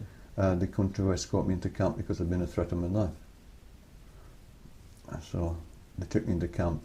And then Mrs. Dunn stayed in England. So Captain Dunn moved into camp. And he was in camp for, it must have been only a couple of months. Mm-hmm. And he got demobbed. So from then on, I've got nothing to do. But I learned the wheeze. If you walked about with a clipboard and a pencil, nobody bothered you. So I used to walk about with this clipboard and pencil and keep reading standing orders and pretending to tick things off. And it worked. The only thing, they had me lighting a boiler once a day, and that was it. That's all I did. Right. And then I got stuck at Wainskeep being demobbed for some time. I don't know why they kept me there. They kept me there for a long time. And I came back to England. I got no money. Mm-hmm. back to Windsor. I should have been back 6 weeks ago, and I came back, and I got no money. They said, well, you don't get paid till like 2 weeks' time or something. I said, I'll be demobbed by then. They said, oh, no, can't. So I went down the officers' mess and saw one of the officers and said what happened, and they all bunged me some money to give me the train. That's nice, isn't it? Yeah. And so I came home, then I got demobbed. Right. And So you didn't see any action out there? a little bit. There was there's a few things happened. There was a massacre at Timbu or something like that. We went to that, and a lot of people were dead. That wasn't very nice. I had to go out with Tommy for that. Keep my eye on him, and but then stay with Mrs. Dunn to look after her more or less, because when she went shopping, I had to go shopping and things like that. Just minding, really. It was all right. Somebody did all the washing, the cleaning, the boot cleaning, the polishing. It was a doddle. But I wasn't liked in camp when I went in, because everybody was living in tents, and I was living in this flat on the beach. Yeah, so you got the soft option kind of thing. But all this was going on around you, is what you're saying. These terrible incidents. Oh really. yeah. Nothing. There's a bar in Kyrenia run by a lady called Rosa. I think she was Armenian, and that got machine gun one night when we just left over in there. I remember the windows all smashing up, and a friend of mine was coming through the mountains, Trudos Mountains, no, the Kyrenia Mountains, and they put 21 bullets through the car and missed. Wow, that's a lucky escape, isn't it? Yeah, and I got to know a lot of Greeks I shouldn't have been messing or talking with, but I did. That's how it started, I think. Then I came back to camp, kept me at Wainskeet, went home, got the mob, came back. I remember coming back to Windsor, Cumbermere Barracks, down being demobbed actually. When I was in camp at Windsor, and moved into camp at Cyprus, they did a parade. You had to go on parades and I never wore my uniform for ages. All in camp I just wore denims. That's like an overall thing. And I went on this parade, and it was Corporal Major Lip. He was the most terrifying figure. Absolutely shaven head and his hat there. And one of those barrel chests, like you see in cartoons. And he walked along the rank inspecting people. I thought, oh God, your uniform didn't fit. Your hair was sort of here somewhere, And he came along, stood in front of me and said, hey, I've never seen such a big pile of shit in my life. So I said, oh, couldn't you answer back? What a pile of shit. He was Scottish, was he? Oh yeah, I was supposed to be a Scottish accent. So he said, right, I'm not having this on my parade. I thought, oh God, can you turn to your right, is that possible? So I said, yes, don't answer back. And he's like, here, yeah. Right up to your nose. Oh yeah, spit in your face, So he said, turn to your right. So I turned to my right. Now fuck off. I never saw him again, so I went on the parade again. I think it was fixed. I got away with it. Then I came on and got demobbed. Then I've been, before that I came out to St Ives, keeping the army thing together. Came out to St Ives, and I was hitching with another guy. We went to Evesham to pick fruit. This must have been 3, 4 years after I came out, 3 years after I came out of the army. And I'm hitching and I'm going through Hereford. So I thought, this is where Thomas Dunn lived, Hereford, Gatley Park, Yatton. So I got a lift in a post van. And he said, where are you going? I said, I'm trying to find Gatley Park. He said, I'm passing that. He said, what are you going there for? I said, I'm not a bloke that owns it. He said, the Queen stays there. I said, oh, all right. So he dropped me off. He said, best of luck. I said, okay. And I walked up this track, and there was these ladies coming down, must have been cleaners or something, I don't know. You couldn't see the house. And I walked farther along, and you could see this big house in there, like over there somewhere. And there was a guy sawing a tree down with a big saw. He's on one side, and his wife's on the other. This time I'd been down here, I was very hairy, quite brown, very scruffy, and they're sawing his tree down. And he stopped me and said, where do you think you're going? I said, I'm going to see Captain Dunn. He said, what for? I said, I'm just wanting a word with him. I know him. He said, no, you don't, you stay here. He said, clear off. I said, no, I'm clearing off. I said, I'm going to go and see him. He said, clear off. I said, tell you something, God, if you don't let me see him, you're going to be in trouble. So he said, come on. So he said, we have to go to the back door because it's the butler's day off. So we go in and I hear him saying, a woman's voice, and he said, chat, chat, chat, and this woman's screeching away. She came running out, gave me a big hug. She said, take your pack off, take your coat. Jackson, take his pack and hang it up with you, please. I said, hang it up with you, Jackson. And then I stayed there for tea. Tommy came down from the estate. First words he said, you haven't changed a bit, have you? We've kept in touch all this time. Oh, how lovely. Always send Christmas cards, etc. His two sons have now got married, etc. He's now Lord Lieutenant of Hereford and Gloucester. He's Sir Thomas Raymond Dunn. She's Lady Dunn. He's been to a couple of exhibitions. And 2 years ago, I got a telephone call. He was coming to Cornwall. Could he come and visit? Oh, lovely. So I said, yeah. So I thought, well, I went to the paper shop and I saw this guy in there with an old barber coat on, all raggedy, and a cap on. I thought, that's him. No. So I came on, so I think I've seen Thomas. So then it's Thomas, not Sir, right? Which is quite weird. It must be, if he used if I made me so bold, sir. I thought it was quite funny. And then I went in the Digi because it was supposed to be dear at such a time. So I was going to look, and this guy's wandering about. So I said, sir, you lost. Good God. So he came in here. He said to Janet, this man should never have been in the army whatsoever. And what does he get himself in? The Horse Guards. Never would this man make a soldier. When I got the mob to give me a card and it said, this man will never make us honest, reliable, will never make a soldier. When we were getting demobbed in Cyprus, the corporal major, not lot, came along. And they would say to people, Smith, you're signing on for another 2 years. Well done, old chap. Oh, Jackson, you're leaving us. Sorry you're going. Very, very sorry you're going. Smith, you're signing on for another 2 years. Excellent, excellent. Goodbye, Corser. So you weren't really suited for... No. I mean, No. it sounds like you didn't hate it anyway. You didn't hate it, but you were glad when you were out of it. Yeah. Although looking back, it was a value as well. Yeah, you tolerate it, and you've still got the memories of all that. I saw a couple of guys afterwards, but not very many. Only seen Tommy Dunn, that's it. Which we've kept in. I think that's great. We keep in touch like that, you know. He's on his emails. We do emails and stuff, you know. Yeah, he's all right. And his brother's quite nice as well when he comes down. Yeah. So that was the end of the national service period, and I came out of there. I got a job. I didn't do anything for ages, and then I got a job as another building firm, and then I got fed up with that. You didn't settle very much when you came out, so I hitched around England for a bit, doing nothing, just bumming around, you know. You had credits when the army. They put so much. If you get paid £25 a week, £25.50, they put the 50 away for you, or something like that. So you got some bread when you come out. So I hitched around. Then I went back home, got another job, and then some guys are coming from the jazz clubs are coming down. Let's go to Cornwall, and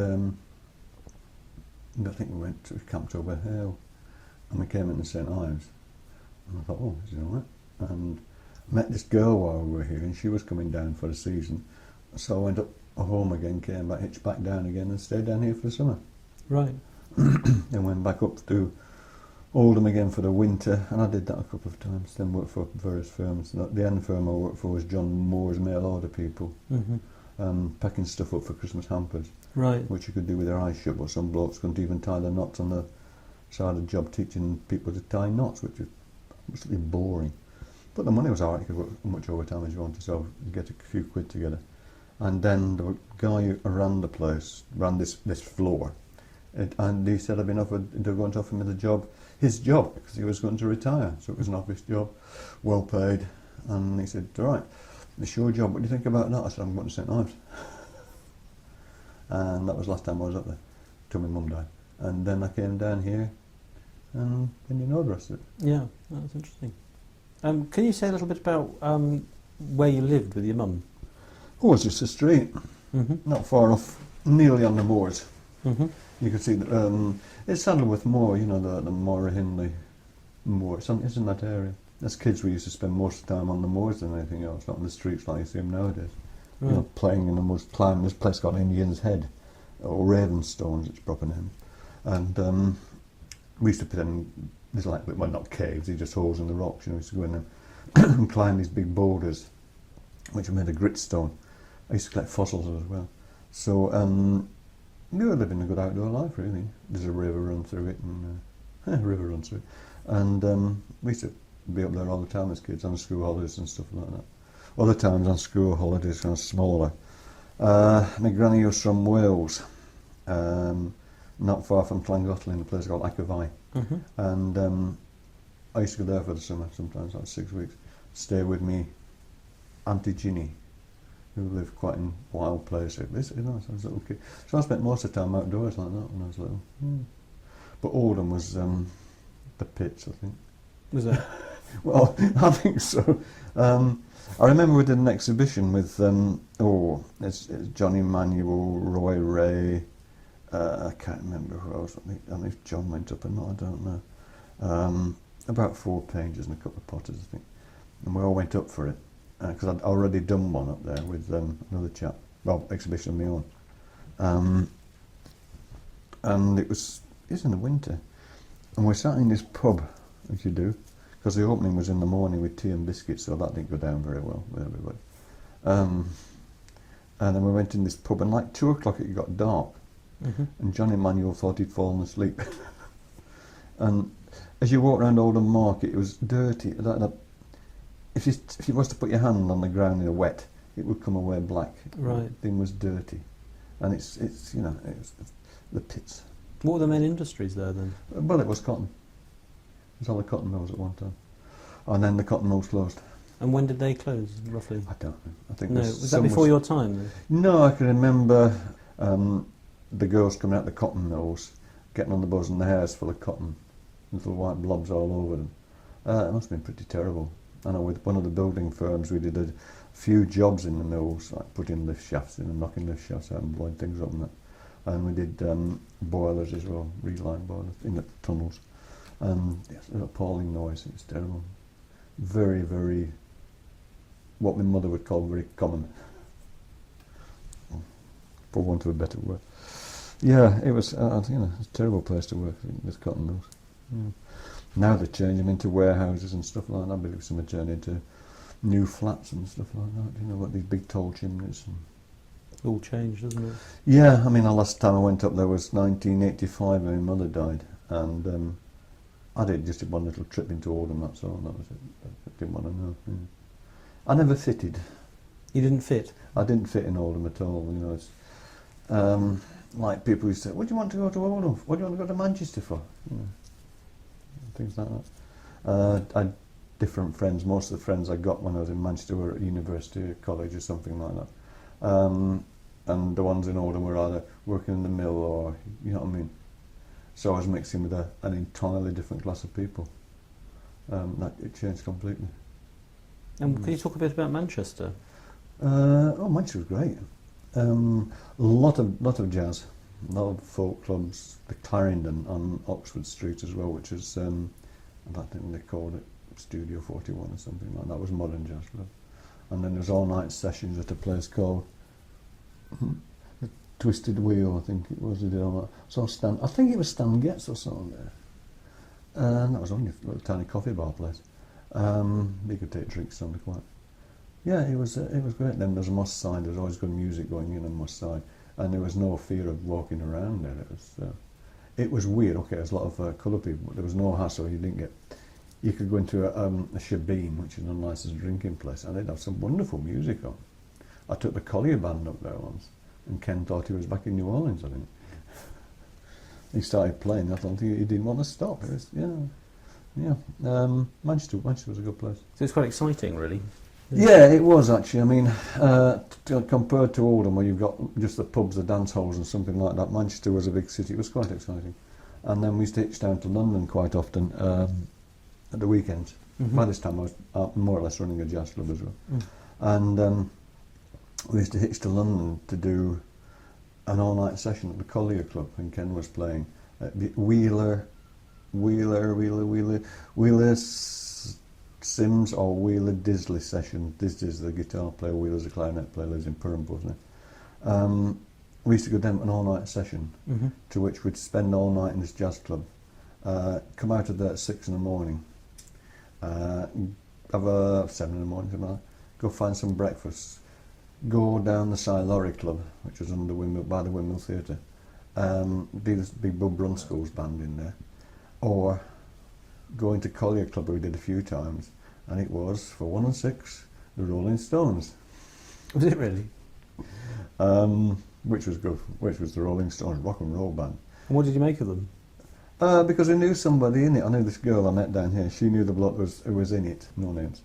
And she said, "What's I haven't seen him, Brian, for ages." She said, "No, he's joined a bloody rock and roll band." I said, "They're jazzy." It's Rolling Stones. So we didn't spend much time there, but we used to go to the Cy Lorry Club. And then around about 4 o'clock we'd start the hitchback, or 5 o'clock we'd start the hitchback.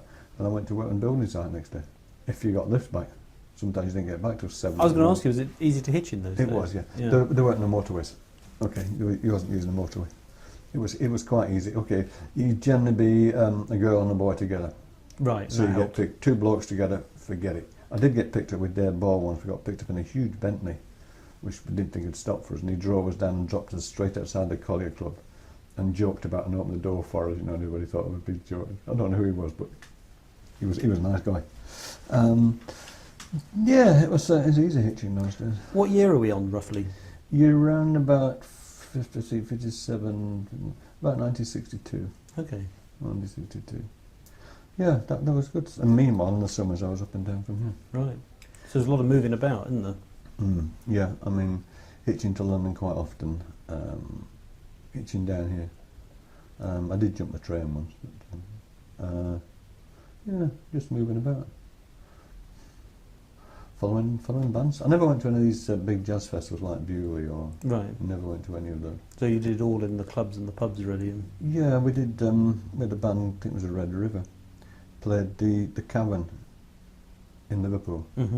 The interval band was the Beatles. Oh, you're kidding.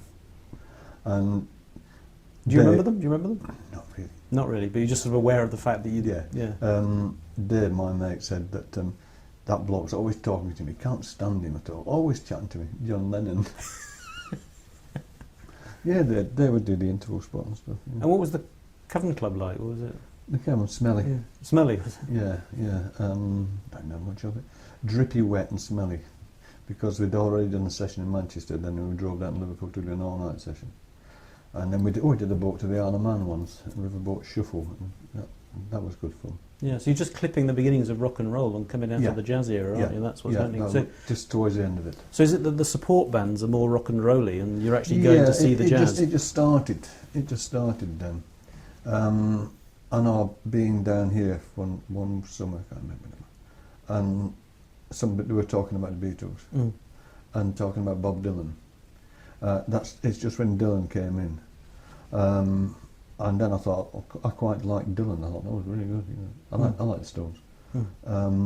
Yeah. And what did you make of them at the time? Did you see them as very new, or A bit noisy. because they're not really jazz, are they? So it's, No. I don't know what you made of it. That was all. We just played sometimes Long John Baldry. He was with them as well, singing there as well sometimes. He's dead now. George Melly's dead. Yeah. Ken Collier's dead. Yeah, they're all going down slowly. But as my mate David Manchester said, I'm glad we lived in those days, lad. Are you? Oh yeah. Oh, it's so exciting. It really was. I mean, you know, good fun, really good fun. Dashing down London, hitching. I did meet a couple of guys. John Hoff, who was a corporal in the army. We teamed up with him one time in London. I don't know how we found him, but he found me. He was playing drums somewhere.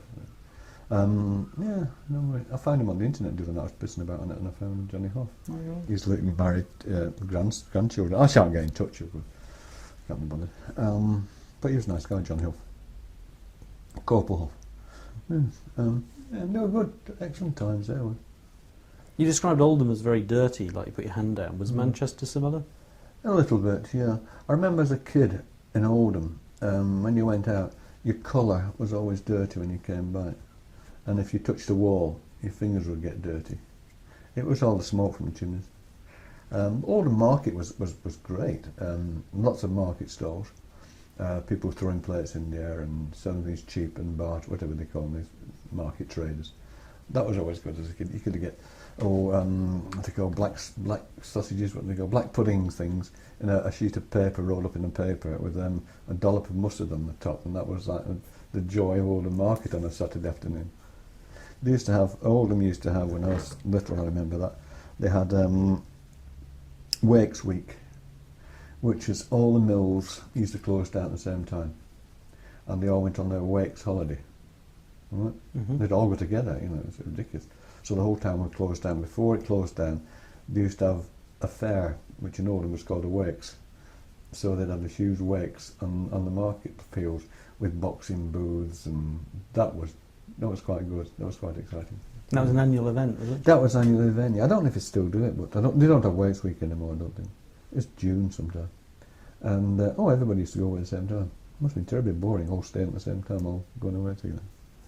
I mean, that time, see, nobody was flying or going abroad or anything. That was, no, he just went to probably Blackpool or Southport or something like that. Yeah, right. Some dump. Yeah.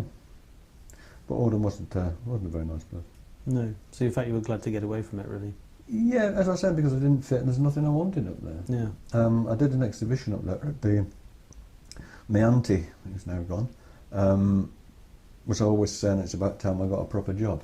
Right. Instead of lying on the beach all the time, get a proper job. There's a guy called Frank Wally, and he used to pop down here and buy pots, and he organised a show for me at Oldham Art Gallery. And I thought, this is good for a lot, this will never, nearly sold out. Oh, right. And outside the gallery was huge great posters saying Trevor Corser ceramics, and my auntie said, well, I suppose it's all right. And then they came and interviewed me on television as well, usual television bit, which was quite good. That went down quite well. Was your Auntie Ginny Welsh, or did she? No, that's me Auntie Doris. My Auntie Ginny was from Wales. Okay. But my Auntie Doris was my mother's sister. Okay. She lived in Clarksfield. Right.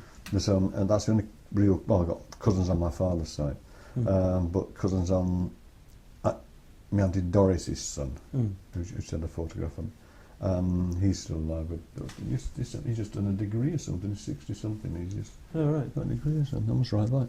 I haven't seen them for years. That's something. I think my mum died. That's the last time I saw them, I think. So I know you didn't know your father, but did you have contact with his side of the family then, or? No, not really. There's cousin Vivian, who was his brother's daughter. That was Uncle Harry. Right. Uncle Harry, and I can't remember what she was. Auntie Lucy, big fat one. And cousin Vivian has been down here a couple of times. She tried to write to me. She tried to write to me to get in touch with my father and stuff like this, and I should meet my father. Too much time has passed. I never heard from him. Never got a present. Never got nothing from him. Never got a Christmas card, but dick card. When Mother died, I was living on Back Road West there, the phone went, and it was my father, saying, now your mother's passed on, I think it's about time we got together and had a few drinks together and get to know each other. I said, after 40 odd years, I've never known or met you. I don't think there's much point in this. Thank you for your condolences, bye. That was it. And then when all this other thing happened, he rang again saying we should talk. I said, thanks for ringing, bye-bye, don't ring again. I think I did the right thing. I didn't see the point of meeting somebody I didn't know. And it might have opened wounds or something. Perhaps he might have said something I didn't want to know, which I don't know if there is or not. But I don't want to know it anyway. So I thought, nah, I can't be bothered. Yeah. So, anyway, he's died now, so that's that done. And it says that you're happy with your decision there, so... Yeah, I mean, I did speak to somebody about it, and they agreed with me, like a mate of mine or something like that. I spoke to Betty about it as well. And, yeah, I don't feel sad about it at all. I think, cousin Vivian's always probably in. I'm not interested in that side anymore. I've been down here too long. I mean, these people are nothing to do with me. You know, there's only, like, the best mate, Dave Ball in Manchester. Dave's always just had a big heart job. And, he's one I always keep in touch with. We get on very well. A guy called Baz Kershaw, he's at Exeter University, I think, he's teaching poetry something like that. He's been down a couple of times. Dave's been down a couple of times. That's about it. That's all I can. Oh, see that. It's funny you think, if I'm rambling, Not at all. I think it's funny if you live here, zillions of people pass through this town. You would think sometime I might meet somebody I was in the army with, somebody I went to school with. I've met one, and I was going down, this guy, long black hair, thin look, long black hair, and we used to have a pretend regiment called the 1st Battalion of Crappington Guards. Dave was Colonel, I was Colonel, Dave Lieutenant Colonel. We had the captain, we used to have Rettenbindle meetings and stuff like that. The captain used to turn up with his sword and naval uniform on, you know, and read Rudyard Kipling poetry. And I'm going down the Digi, and I hear somebody shout, "Colonel!" So I thought, and coming down the Digi, this huge big fat man, bald head, beard. I thought, I'm looking down. I said, "Do you remember me, Colonel? Sergeant? George Haywood." I said, "Bloody hell, George." He's putting a bit of weight. And George has been down. George is tremendous. He's the greatest company you could actually with. Right. Okay. Big and fat. He's done Lewis. He used to do Lewis's window shop design. He's at the Opera House stage designs. He's terrific company. He was about 27 stone or something like that. He's 6 foot something, but a big man. But he keeps losing weight and putting it back on again, you know. He's good fun, is George. Yeah. Big George is known as. We went to a meal at Tregenna with him. We just had a roast lunch or something, I don't know what it was. And we had like a carved lamb chop. So George looks at this for a minute. He was going to buy Tregenna at one time, by the way. And I got pots of money. And he calls a waiter over. He said, "What's this?" I said, "Your card lamb, Mr. He said, "Haywood's the name." "Well," he said, "if you look at me, you'll see I'm a rather big chap. My friend's getting on a bit too. You tell the chef to bring the meat in and carve it on the table, please. Just tell him George Haywood's here." Bloke came in, carved the meat. Yeah. Thank you. Well done, George. Yeah. Do you play an instrument, actually? No. No. So your interest in jazz is listening to it? Yeah, I mean, I've tried various things. I've got harmonicas out there, which I'm not too bad. I've got a guitar downstairs, which was left to me by John Johnson, who was a bass player and guitar player. He left me his guitar. I tried cornet once, I think, with John, a brass band, but I don't think that went very far. But I say a lot of my friends are musicians anyway. How did this interest with Greece start? Well, it was, I was with a nice girl called Jackie Wixon for a few years, and she knew this guy that was doing things to Spain, in some houses in Spain. Shall we go? I said, "Okay." Went to Almeria, Okay. which is Mahaca, which is changing now. I mean, it's a long time ago. Yeah. When did you go there? About 20 odd years Okay, ago. yeah. And which were the main dollar films, Oh, right. Clint Eastwood films. I mean, it's just the towns were there, the townships. We had a great time because I love westerns. We played cowboys and stuff like this, and we had a jolly good time. And then I went again. Then Jackie and I broke up, and then I went with John and another guy called Raymond, who's now died. He was from Oldham. We came down here, but it was, I said, pain in the arse. And we went to Creektown in November. It was nice to start with, and the roads got washed out. And then where did we go? Crete. Then we went to some Naxos. Yeah. Would you say that, have you been interested in Greek pots as well? Oh yeah. Oh yeah. Greek pots, Greek pottery. Oh yeah. I love an amphora. Right. So it wasn't that attracted you there, but No, it was sunshine. And then after that it got worse. So we've been to round about 50 odd Greek islands. We do try lots of new ones. I get on very well with the Greeks. so you visited about 50 odd Greek islands. That's Yeah, where we getting are. on. Must be getting on that way. Yeah. And can you say anything about pots in Greece? What interests you? Yeah, just the old Minoan pottery, which we've seen. There's wonderful museums all over the place, or some are, some aren't. And the one in Naxos is very, very good. Wonderful sculptures in there as well, but some very nice pots. Right. Minoan pottery is fantastic, and there's big pitais and amphora. I went with John. We went to Crete. We were in Crete, Mm-hmm. We went to Knossos and the big pit eyes there, this huge great pot, fantastic. Yeah. Right. Mm. And do you go to visit country potteries there? And buy No, I pottery? try to avoid. You just... We have done because I think we were in what island was that? And Andros in Cyclades, and we were going first time down there. We were walking across, and Janet said, "There's a pottery. Let's go and have a look." I said, "No, no, no." So we went to have a look, and there was a French girl, and we were looking at the pots and I was chatting about pottery, and she kept looking at me rather oddly. And she said, "Just a minute," and she said, "Well, I'd like a coffee." So I said, "Yeah." Right. So she made us a coffee, and she said, "Just a minute." She went in the back and came out with this magazine and said, "Trevor Corser." And it was a French magazine, wasn't it? If there's a potter, I might go and have a look round.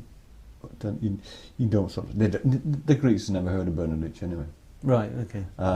There's various pottery we've been to in Greece, and they've never heard of Bernardich. Or you talk to the Greeks who've never heard of Bernardich, which is fair enough. I mean, I don't know what he did a few Greek decorations on plates. I mean, the octopus plate is very Greek. Is it? Okay. Yeah, I mean, I don't know where the octopus plate is now. It's a big dish with an octopus decoration on it, which is very Minoanish. Right. Very Minoanish. No, they don't do stoneware anyway. Anna in Amorga, she was doing stoneware. She was going to do stoneware. And it's mostly earthenware. And most of it's very highly decorative. But that's commercial Greek pottery. Every time we go there, we stay somewhere. There's never a decent mug to have a cup of tea in the morning with, so we end up buying a mug from various islands, which is quite good fun because it's generally pretty appalling. Last one I bought had a racing car on it, but I left that there. Yeah, I mean, Greece I go to because I like the people and the food and obviously the weather, but we get on very well with Greek people. Some of the islands we've been to, we said we never go to an island twice, a resort twice, but we don't go to resorts. This September we're going again to Sigri, Lesbos,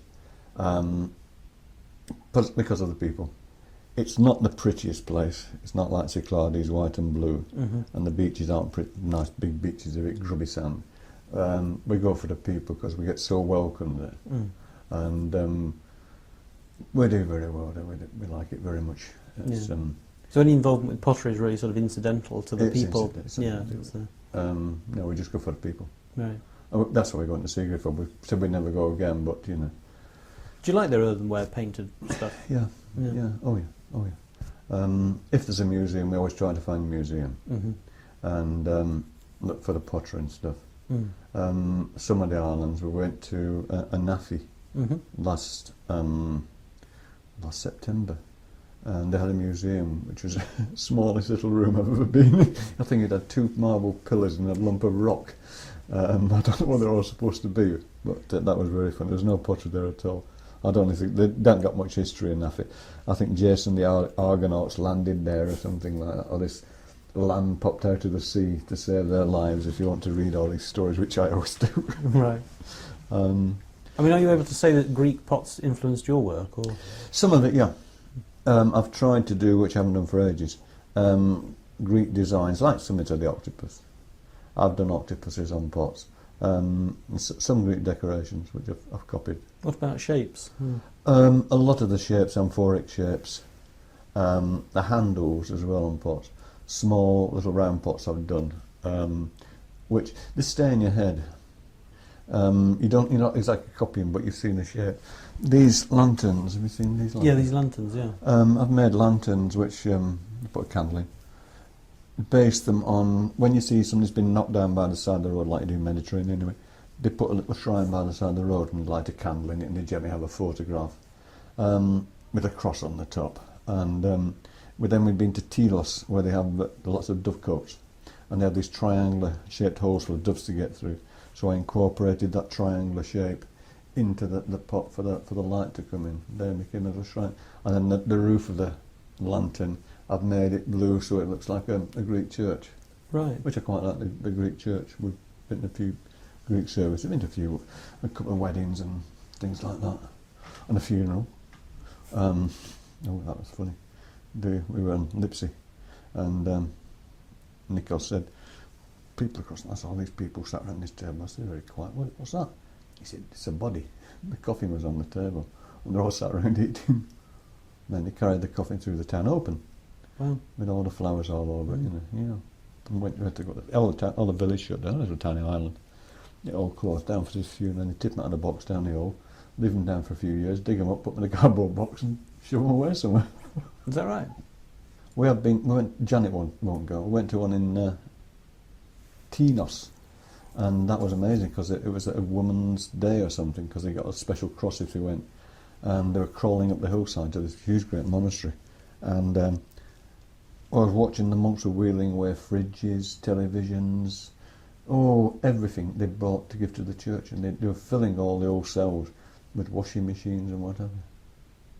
And Janet didn't like that very much. They were buying candles on the way up to it, big candles. It cost a few quid. They'd take them in, then the ladies kiss the icon. The guy would light the candle, they'd kiss the icon, he'd bless them, pull it out, throw it in the box, it went down the hill again, it was resold. What do you get out of attending, though? Because you mentioned you go... just an atmosphere. A good atmosphere. We've been a couple of times. It's a very good atmosphere. The singing's quite... Monk music's quite splendid. It is. The chanting is beautiful, isn't it? Yeah, I quite like that, yeah. And do they burn a lot of incense? Or? Oh, yeah, very similar. And then when we go to Lesbos, one of the monks comes down from the monastery on a Saturday morning, or sometimes afternoon, but usually morning, and he can talk to the children. They meet in this new church which they've built there in the Gothic style, which they call Ives Trevor's. The joke there, St Trevor's, and the children can talk to him about abortion, things they can't talk to the parents with. So he comes in, he's very funny. He'll get a girl go in and talk to him, and he'll sit quiet because he likes me to go down sometimes. And he'll whiz the door up, and the little lads are all listening at the door, and you whacks him over the head. But I've been there to chat with him a few times. Okay. And he's a nice man. We stood in the sea one day, but to our ankles in the sea. He's holding his hat on with his stick. And I said, Papa, why stood in the sea? Communion with God. And he comes down, another one comes down, can't speak very much English, but he's good fun. He's got hair down about here somewhere. And I said to him, how can you do this? You're up in the monastery, you've only got a cell up there in the monastery, up on a mountain on it. How do you know about all these things? I have a television, a stereo, a computer. The lot. Yes. Oh, yeah, they're doing all right. Were you raised in any particular religious tradition? No, I went to church when the Boy Scouts. That's C of E. Congregationalist, yeah. The Congregational church. I was in the Boy Scouts. I went there a few times. I never quite taken it. I'm not quite sure about religion at all. I'm sure there must be something, but don't know. I went to church a few times. There's no relationship between religious belief and potting? No, none whatsoever. I mean, you go back to what Bernie used to talk about, being the Buddhism side of it, the Zen and, like Zen and the art of the motorcycle or something like that, You can do it, it's meditation, or some people go a bit too far with it. And you make a pot, you make a pot. Some people can talk a lot into it, you've studied this and looked at the star and seen God or lit a candle or something, now you can make a better pot. It's a lot of crap. You just make a pot, you make a pot, no matter what it turns out like. I know you're interested in cooking, actually, and I was wondering about cooking and pots. Yeah, that's why the two go together, actually, Harry. Yeah, you're right. Because I've made pots just to cook things in. Have you really? Oh, yeah. Like casseroles. A short casserole instead of a deep casserole, so you can put the wine on the top, so it fills it better. And those little lamb pots I make there, they're based on Greek taverna lamb pots, arnie pots. And I've made those, but I make them bigger, and they're very good to cooking. Oh yeah, I made a lot of things just for cooking, which is, I like cooking, so we've got about 5 different shaped casseroles in there. And what do you like cooking? What mainly? Anything. I love fish. I learn lots of things in Greece. We've got lots of Greek cookery books. I just like cooking, it's good. Janet, I cook more than Janet, I do most of the cooking nowadays. I just enjoy it. Mm. I do lose my appetite sometimes. I hate doing roast dinners. If I do that, I completely lose my appetite because it's that much hassle. Right. Whereas you're doing a casserole or a fish or something like, you can do it quite quickly. Yeah. Or you can do your casserole, prepare it well beforehand, and pop it in the oven then switch it on later on in the afternoon. Yeah. What fish I do like. I mean, have you ever made a pot with a recipe in mind? I mean, Yeah, the casseroles probably, and the little lamb pots, because you mix it's lamb, tomatoes, and Greek pasta, which is like rice pasta, which you can't get hold of now. We used to bring it backwards, but we forgot this time. They were made specially for that. oh right, okay. Oh yeah, yeah. So when you're thinking of a pot, I mean, are you thinking of its function actually when you're making the pot? Always, or If it's let's say a domestic, as opposed to a vase? yeah, yes, I am. Yeah, obviously. Yeah. So when you make a little sort of round pot, you're actually thinking, oh, that's a sugar pot, or that's a Yeah, something like that. If you're making something like this, you just throw them out. yeah, these small vases. Yeah. Yeah, see, I can't draw things, so I'm not quite sure what I'm going to make to start with. I just throw up my clay in the wheel and start and see which way it goes. Yeah. I might think, oh, I'll make a jug, and it ends up as something entirely different. Yeah. No, it's you do make things for a reason. I know what I'm going to do with them in the end, like that one. I know I was going to cut the sides of it and stuff like that, because I'd done one before and I cut the side and it looked good, so I thought I'd make a couple more of those, These little bottle varnishes I make just because they make good kiln fillers. Okay, And they sell the quite gaps kind of thing. Yeah. Yeah, they're called fillers. You've got two pots together like that, two round ones. You can fit a little one in between them. I understand. Yeah. Yeah, a little tiny dish or something like that. You can knock them out quite quickly. And have you always been interested in cooking? I don't know. I just think so. I mean, when I was in Cyprus, I did quite a lot of the cooking there. And we used to have an Italian lady that used to come and do some cooking. It was a big do they were having. And I think I learned a lot of her as well. She didn't always do egg and chips, it was... Oh, do egg and chips. That was so funny. Like spaghettis, which you'd never have in order at that time. I used to like spaghetti. So that was exotic? Oh, yeah, supposedly, yeah. I mean, now the world changed because people are travelling. Yeah. We do octopus. I love cooking octopus. And a salad, stuffed squids, which is nice. Stuffed squid dipped in tomatoes. I might have that at the weekend, actually. I stuffed them with, which is part a recipe and part of my recipe, with breadcrumbs, olives, almond nuts, and crab meat. Oh, right. And then you stitch it all up. Oh, beautiful. Fry it for Cyprus bread. And do you put that in the oven in a casserole dish, do you? Yeah. Oh, that's a good one. That. So I mean, I think I've always liked cooking. It's just one of those. I think my father was a baker, so perhaps something comes from that. Never thought of that. Yeah, but it's always been one of my. It's like Janet said, "Oh, somebody's coming for dinner the weekend. What are you cooking?" What? Oh yeah. We've always seen a strong relationship between the pot anyway and the food. Yeah. Oh yeah. I mean, the plates we use are my plates anyway. The casseroles will be mine. Yeah, most of the stuff we use for cooking is what I've made. It's quite good. Yeah, all the casseroles are pots are mine. And teapot as well. Yeah, we've got a teapot in there. Well, a few teapots in there somewhere. Yeah. Have you always made teapots? Have you? No, not really, because Bill Marshall, he was known as a teapot man. I think it would amuse you, Bill. If anybody made a teapot, he was so critical of it, so critical, that it wasn't really worthwhile making a teapot. I think if you did, you had to hide it and get out of the way quick or something. So I never made a teapot until, I think, I was on my own at the Leach Pottery. I think that's the first time I made teapots. Teapots are quite good fun because you've got to make the spout, the lid, put the little holes in, put the little knobs for the handle on, or pull the handle on it. And yeah, I made a huge one for the School of Art here once. Massive great teapot. That was good fun. But the cookery side of it and the making things for the cookery, yeah. If you look in the kitchen, everything is mine. We use, I think. Yeah, I'd noticed that, except for the blue and white. Is that? There's a set of blue and white. Oh, they're Janet's from Germany. Oh, right, okay. So they belong to Janet. Yeah. Do you use the Unomis? I use one to make me stock cubes in every day. It's always the same one. It's quite funny. This is the Western adaptation of the You Know Me. Yeah, yeah. But we do use them occasionally. But you basically have a kitchen full of Trevor Corser functional Oh, ware yeah. that you use every single day, don't you? Yeah. That's basically the moral. Yeah, of it. yeah, yeah.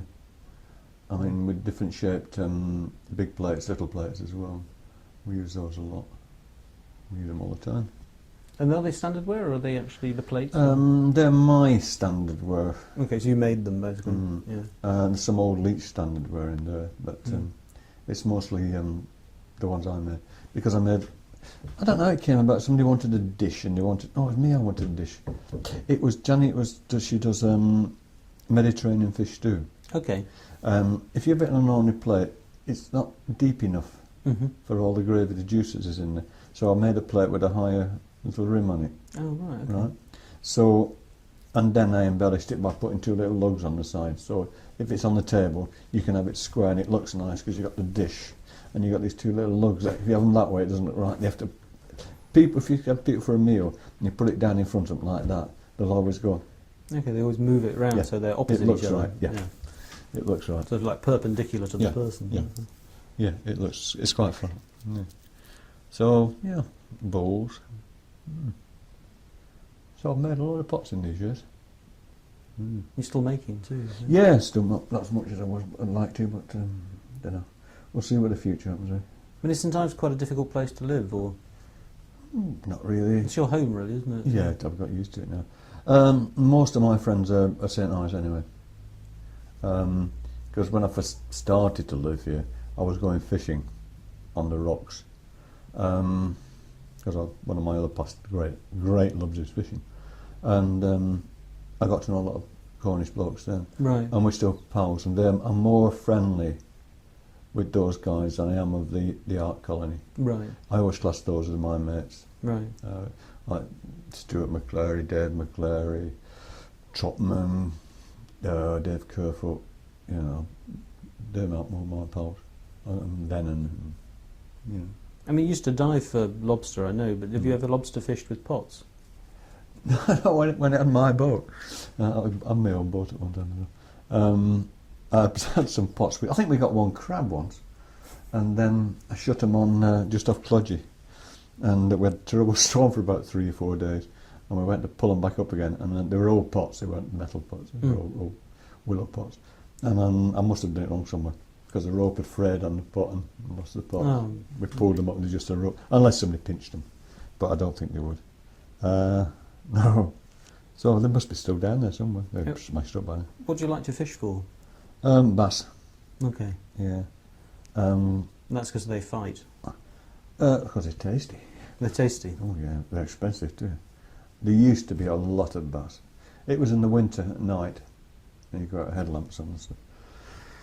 And we used to go down Pen Innes, which is 3rd point down, climb down on a rope and fish on this very hairy play, and you could get make a lot of money.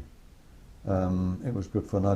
Best I had just off man's head was 44 one night. Which 44? Which I didn't bring back. I brought about 4 or 5 back. Are you catching them on lines? Rod, you have to wind them up as well. That was the best. And that's how I met Graham Trotman and Dave Kerfoot. I was using worm and they were using sandeel. They were locals. And I was catching, they weren't. And they come close in. And they came across and said, what bait was I using? Because they were discussing it, they didn't want to ask me. And I said, low worm. Oh, I said, do you want some? Oh, that's how I got to know those two. On the beach is good as well. But it started to end when they started using monofilament nets. Right, they started to clear it out, didn't they? Yeah, I mean, you had the cove, so Salavinia Cove comes in like this, and fish here, they come and shut the nets like that. And man said you'd be fishing here, they'd shut the nets all across here. You're casting over the nets. You can't, all the fish aren't coming in, they're getting caught in it. They used to shut them all across Porthmere. Well, a friend of mine did it anyway. All across Porthmere and all the way down past Pen Innes. Used to be all in the winter. Nets. You went out, you didn't get a bloody thing. And when did that start? In the 60s or 70s? Late 70s, mid 70s, I would think. It's stopped now. They say it's supposed to be farther out, but I think they're still being used. I mean, maybe they've stopped fishing because they've fished it out, have they? Is that Well, there's not many left, I don't think. I think they zapped them all out. Close in anyway. I haven't been, nobody seems to go out in them. I didn't go out last winter at all. Right. I went at one, I got place, I think. More surprised me the place. And no, nobody goes out. And we go out in September. Venom and Stewart go on Clodgy, because that's the time the big ray come in. Oh, okay. They come in schools, do they? Or? Well, that's the time you get two together. But you can do quite well. I mean, you're talking big fish. And they're good when you let the line drift and then pump them back, but they're rarely flat fish, big flat fish. And you're fishing, the tide's going that way, you're drifting down there. So when you're trying to pump them back, they turn like this. So they've got a whole pressure of the sea on them. Oh, right. It's a hell of a job getting them in. You've got to make them drop flat again and, Yeah, how do you do that? just let the line go loose. Oh, okay, so they flatten down. So they flatten, then you... yeah. And you risk losing them, presumably, as you slacken the then line. you've got to climb down and get them. Gosh. It's a bit scary. You'll be quite fit as well, haven't you? Yeah. A few guys got killed. Really? Yeah, I used to go down Salavinia quite a lot, and my mate Stuart was fishing which we call the lookout, and he saw the guy down Salavinia, which is down a bit. And it's a good place to fish, brilliant place to fish. And he shouted to him, better get off it. The weather's not very good for down there. And he turned, he got washed off. And he saw him trying to climb back, and he got washed back again. So Stuart ran to Isabel Heath's house there, and got the telephone. They found him a couple of days later. I haven't been down since. Nobody's been down there since for a long time actually. I got washed off. Did you really? That was Dave Penhaligon, but I got back. But I got knocked off down, and then I just came back and grabbed him. I was in. Dave was pulling me, and so I got pretty frozen. February, something like that. Anyway, January. What were you fishing for? Bass. So what you're tempted to do is get closer to the shore, is it? Or is it closer to the sea? Yeah, you want these coves. Bass go in the coves at night, and on the beach they're coming quite close in after sand hills. Right. I think one of the reasons that they've disappeared a lot as well is these people are netting sand hills all the way down the beach. Oh, for commercial. to sell for bait? Yeah, for commercial boat fishing Okay. and for anglers in the shops. They've been doing it for years now. Malcolm Gilbert, he's been doing it for years. He's made a fortune out of it. He must have made a bomb out of it. And there's another boat from Hale working the beach as well now, I believe. You see the boats out there, so you saw the seagulls round, they're pulling their purse nets, their seine nets in. They do quite well. Would you bake a bass in a casserole, or what would you do? Bake it. Or scale it. You scale it. Bake it we put a bit of fennel in it, onion, butter, ginger. There's so many recipes for bass. I just like them baked with a bit of butter and a slice of onion put through it or something like that. Oh yeah, they're very expensive now, but they're farming them now too. So you can get them cheap if they're farming bass, but they look entirely different. People say they taste the same. Tony said they taste as good, but they haven't got this big bass look about them. Right. I had a £9 one day. In the middle of an afternoon in September when the sun was shining, everything was going against it. I got a 9, a 5 and a 7. You never can tell, can you? No. And the guy took a photograph of the 9. What you have to double figures with bass, that's ultra points. And it was dead on 9. I thought it was totally 10. He took a photograph of it and it never came out. We did fake it, you lift it like that, it was twice the size. Malcolm Gilbert, he took 3 or 4 pictures of it and never came out. Do you still fish now? Or? I've been out for ages. Because there's nothing out there hardly. Tony Oskin's a friend of mine. He's got booked and he said we're going to have a few trips out. So I've been sorting some gear out of it. I brought some stuff down from John's at store up there. So we might have a trip out sometime when the weather gets better. Go on the engine or something like that. Conger in something. That's good fun. Conger ealing, you have to pull them into a sack, don't you, or something? Yeah, it's something quick with them. Whack them on the vent. Is that what you do? They go, and stick them in the sack quick. I got a big one once, a big albino one. One eye had. White. An albino conger? Yeah, it was white. But it hadn't got pink eye, but it only got one eye. And I knew that was money. It went for Shippen's meat paste, fish paste. That's where all the conger went. So I brought this conger in, and I had master at the time go and said, "Oh, you'll get some money for that one." I said, "Yeah, it's a good one, God." I got about 4 or 5 more. So you clean them, you wash them down, and you put them in the kits put the ice on the top. And that time, something's truck had come in. So the bloke said, "Oh, gosh." I said, "Yeah, go." I said, "Oh," I said, "Go done. Put it separate." So I said, "Okay, this has been gutted, washed, clean, knocked about in the boat for a couple of hours, right?" He said, "Throw it in the kit." I said, "Okay." Throw it along the ice. It leaped out the ice, out the bin, went down the quay. Yeah, it's got no guts. Terrifying things. We just grabbed it and dragged it back with put gaff in it and dragged it back. Yeah, conger are very intimidating, I find. Oh, take your foot off, take your toes off, when they're big, I had a picture of the record on something, it's about like this round or something. We used to do a lot of wreck fishing out of Helford. We met a friend of mine, Dave Pearce. He met a guy on the train, he bought a boat, but he didn't know much about it, and he wanted to do charter fishing. Mm-hmm. Did you know anybody that knew about it? So we said, yeah, me and a mate of mine, we'll come and help you. So we used to go to Helford River, Morn and Smith. And a beautiful house this guy got. Like, way through the carpet and stuff. A private little jetty in its own ground, private chapel as well. And he had this huge boat there, so we used to go out on that. We got a ton of fish and things like that, chartering. We never got conger, we were fishing virgin wrecks. So you couldn't get through the pollock or the blackjack, you were just pulling them up all the time. Ling, ling, ling. And then as it was getting dark, you see the big bubbles coming out, that's a conger moving about feeding. We did a lot of trips with him. We did a thing for our Sea Angler magazine, Mm-hmm. with a guy in the front with a big cod, which is mine, he posed with it. And we were doing another thing for another sea angling magazine, Sea Fisher or something, he wanted us in it. So we were supposed to get over there Saturday, so Dave said, ring up on Friday. He rang up on Friday, there's nobody there.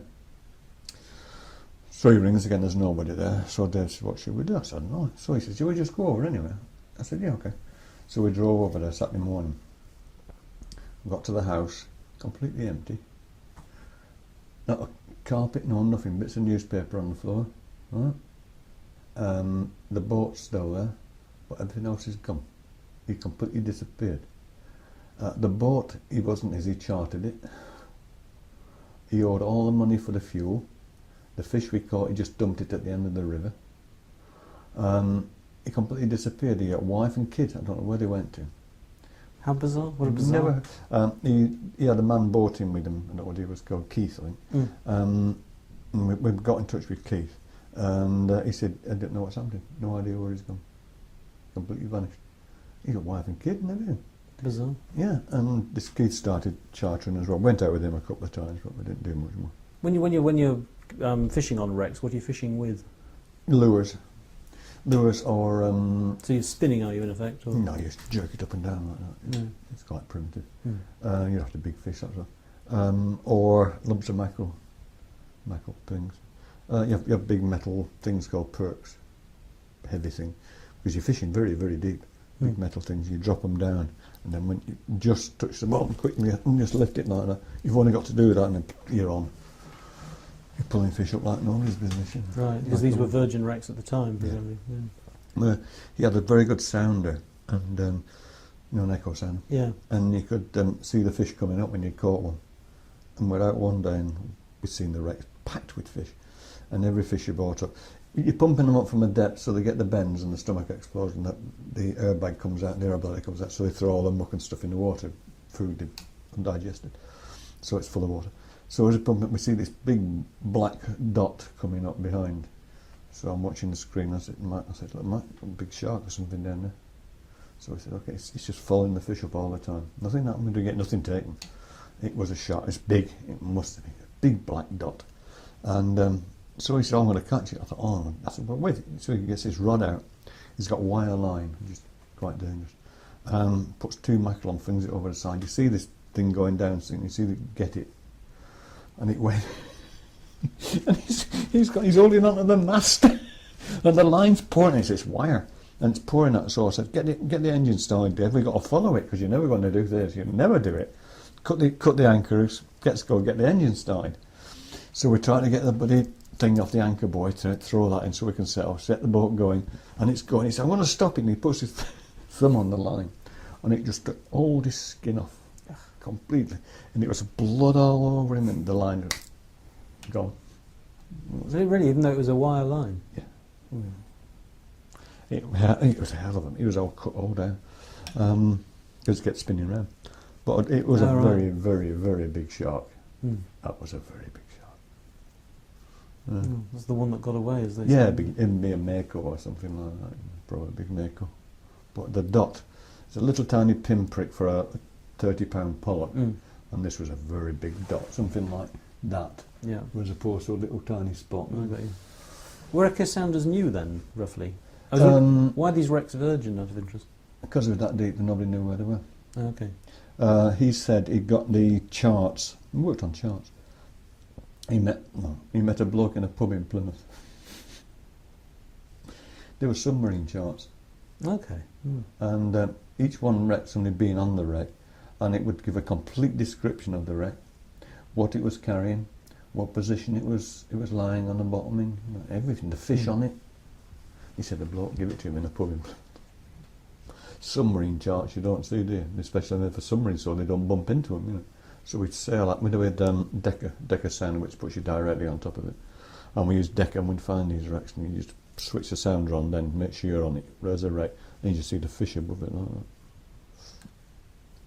Then anchor keep drifting over it, just keep drifting over it. So you put a marker buoy down so you know where it is, and then you just keep drifting over it. Or every time you go over, you're pulling fish all the time. Did you snag your line on the wrecks? Oh yeah. A lot of times the wrecks are supposed to be covered in lures and stuff like that. Well, if you drop it, hit the bottom, will come up quick. You don't want to really bounce about in the bottom. I've got you to pull away from it. Yeah, just lift above it.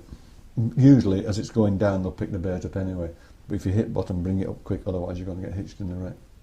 And that's what you don't want, because you're using heavy line. You've got to cut it and then break it with your hands.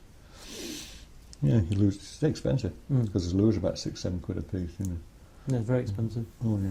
Are you trying to catch fish that you want to eat? Basically, is that what you're doing? No, you're trying to get the records. Right. Trying to get a very big fish. Oh yeah. You're only allowed on these wreck trips. You're allowed one fish. Right. The boat takes the rest. That's it. That's his perks. Mind you, he's got paid for taking you out anyway. We never paid because we were always crewing for him anyway. Sure, yeah. But he used to have blokes coming down from Birmingham. They come down Friday night, go out Saturday morning, stay out at sea, and come back in Sunday evening and drive back to Birmingham. Oh yeah. It's stables. He converted the stables into like little bedrooms and stuff. Was this in the 70s or the 80s? Oh, 70s, probably late 70s. And was there still a big fishing fleet here in the 70s? Or? Yeah, well, only mackerel boats, mostly mackerel boats. In the winter, the harbour used to be empty because most of the boats. They didn't realise at one time that there was a lot of bass out there. I don't think. Right. First time I went out bassing, I went one night as Barbara. And I wanted to see if there's any fish out there one night. So yeah, why not? So I went on Man's Head and I was whacking them in like nobody's business. Right. I don't think anybody knew they were there. Didn't realise. No. When you say the harbour was empty in the winter, do they take the boats out? Take the boats out, put them in the car park. Yeah. Yeah. But now you see a lot of boats stay in the harbour. Mm. Harding, my mate, leaves his boat in the harbour. Yeah. Used to, because the weather gets bad. Yeah. Weather gets bad, there's no reason to go out, you know, they don't do it for pleasure, I think. Yeah, and these sort of fishing boats have nothing to do with the wreck fishing boats, really, are they? No, there's a couple of wrecks on this side. There's a railway engine, they call the engine, they call it a never boat. Everybody calls it the engine because it was carrying railway engines and it got torpedoed and the engines fell off. So there's one down off Hoare Point, there's another one just out Godriva somewhere. Right. Yeah, the engines. Somebody nearly got drowned on it, they lost them. Have you ever worked on netters or trawlers? Yeah. Just mackerel catching. And bass fishing and Oh yeah. all lining, basically, isn't it? Bassing, yeah. I mean, on the beach at night, when you get a nice night down the beach, and there's nice big surf coming on, and you catch something, and it comes in looking so angry. It's beautiful. Yeah. It's something else, it really is. Yeah. I think if I got a very big fish on the beach like that, I'd put it back. Would you really? Yeah, I think I might do it. I might do it nowadays, yeah. Because they're so beautiful, those fish. Yeah. Well, they are incredibly beautiful, aren't they? Oh, bass. Yeah, bass are incredibly beautiful. Yeah. I mean, pollock and that. I've had big pollock, but they're so bloody smelly, and I won't eat blackjack. That's too stinky. That's cat food. But, a bit of ling's not too bad. That's how I used to catch them, I reckon, pollock, ling, and blackjack. Yeah, ling is nice to eat, isn't it? Yeah, a bit like. I think that they could do that as cod nowadays. There's tons of ling. Mind the price of fish has certainly gone sky high. Matthew Stevens is. Yeah, it's nice getting a rare commodity, isn't it? Oh, yeah. We used to supplement the money at the pottery as well. Set slates on the beach. It's called shut-in slates. You get a slate, make a hole through it. get a piece of carling, that's that plastic string. Tie a piece of wood or a big knot so it doesn't pull through the slate. On the carling you tie a piece of nylon with a hook on. You bury the carling and the slate in the sand, bait your hook up with a sand dune, and you dig them all in across the beach. Okay. And it stays, the And slate tide's- keeps it. Yeah, when the tide's coming in. So you have to be down there just as the tide's going back and make sure they get covered. Then go down, you get bass. So it's almost like a long line, really, but Yeah. individually laid with the Yeah, slate. it's quite scary because surfers could get hooked on them, and you do it at night. There's a lot of salmon pure come in. Mm-hmm. Sometimes it's quite good. And they're passing through, are they, on the way to somewhere else? But you're not supposed to take them, you're supposed to throw them back. Was there quite an incentive to carry on fishing because basically you're so poorly paid up at the pottery that... Oh yeah, well yes, I was enjoying fishing as well, Mm. but it did help. Mm. It did help a lot. Plus the fact it was something to eat. Yeah. When I was doing the diving and taking the mackerel up there, I mean they all grabbed the mackerel like fury because they wanted to eat. There was a time, I don't know how much we were getting paid. Chantal was a French girl, Chantal Dunoyer. Good girl she was. Janet Leach came back, she just bought a new sports car. It was a Morgan or something like that. No, it was yellow in colour. It was this brand new, lovely sports car. And we were getting, on starvation level. And Chantal went bananas. She went in, she grabbed Janet, come in the pot, and she threw all the pots she'd made for the day, she threw them all away. She didn't get rid of her, but Chantal stayed on, then she left after a while. But she dumped all the pots out there. Really? We are making these things so you can buy new cars and we are starving, Yeah, quite. Oh yeah. I mean, is that the same sentiment with you, is that? It was a bit, yeah. I mean, Yeah. she was making a lot of money up there. A pottery was never supposed to have made money. Hmm. But the amount of money Janet Leach left behind when she popped the clog, I mean, it was making money. Hmm. I don't think she ever cashed her old age pension. I know she didn't cash her old age pension. I mean, how do you feel about Janet? Do you... She could be very nice, but most of the time she was drunk all the while. Very objectionable. She could be very kind. Hmm. You never knew what mood she was going to be in. She could be very nasty. She could be very nice, but in the end, she wasn't very nice at all. Hmm. I mean, you'd get a kiln already. I said, I'm going to fire next week. You can't fire till I've made me fucking pots. She wanted one pot in, right? And you had to wait a week. There was a guy who worked there, Tony Burgess. You think he's dead now? And they were packing the climbing kiln, and it was difficult because you couldn't call in and out. And he packed it right to the door, finished. And she said, "Oh, I need to put this pot in." So he said, "Oh, I can squeeze it in here." She said, "I don't want it there. I want it right the other end." He said, "I packed that. She said, get it in the other end." He said, "I'm not unpacking it. I'm not unpacking just to get one pot in." She said, "I want that fucking pot in there." He said, "I'm not doing it." She said, "Well, you better get out then." He said, "Fair enough." And he walked out. He packed it in. And it must have been 3 or 4 months later. He was still living out at Gurnard's Head. I looked across at the garage from the pottery and there's a white Eat-Out Jaguar. Tony Burgess in a nice purple shirt, leaning on it. He'd sold the hotel. And then I believe he went to Australia. He came back a few times, but he had cancer. Quite fond of old Tony. And I hadn't heard from him since, so I reckon he must have died. Can you remember the first time you handled clay? Yeah. As a small lad, I was probably about, don't know, 5, 7, 8. I used to dig clay up on the bankings at home. And what I now would be called pinch pots. And I used to make little round pots, get them dry and put them in the fire. Well, they used to explode and shatter all around. Perhaps that's why I decided I wanted to be a potter. I used to make lots of little pots and fire them and they get blown up. That's amazing. So that really was from a very young age, was it? Yeah.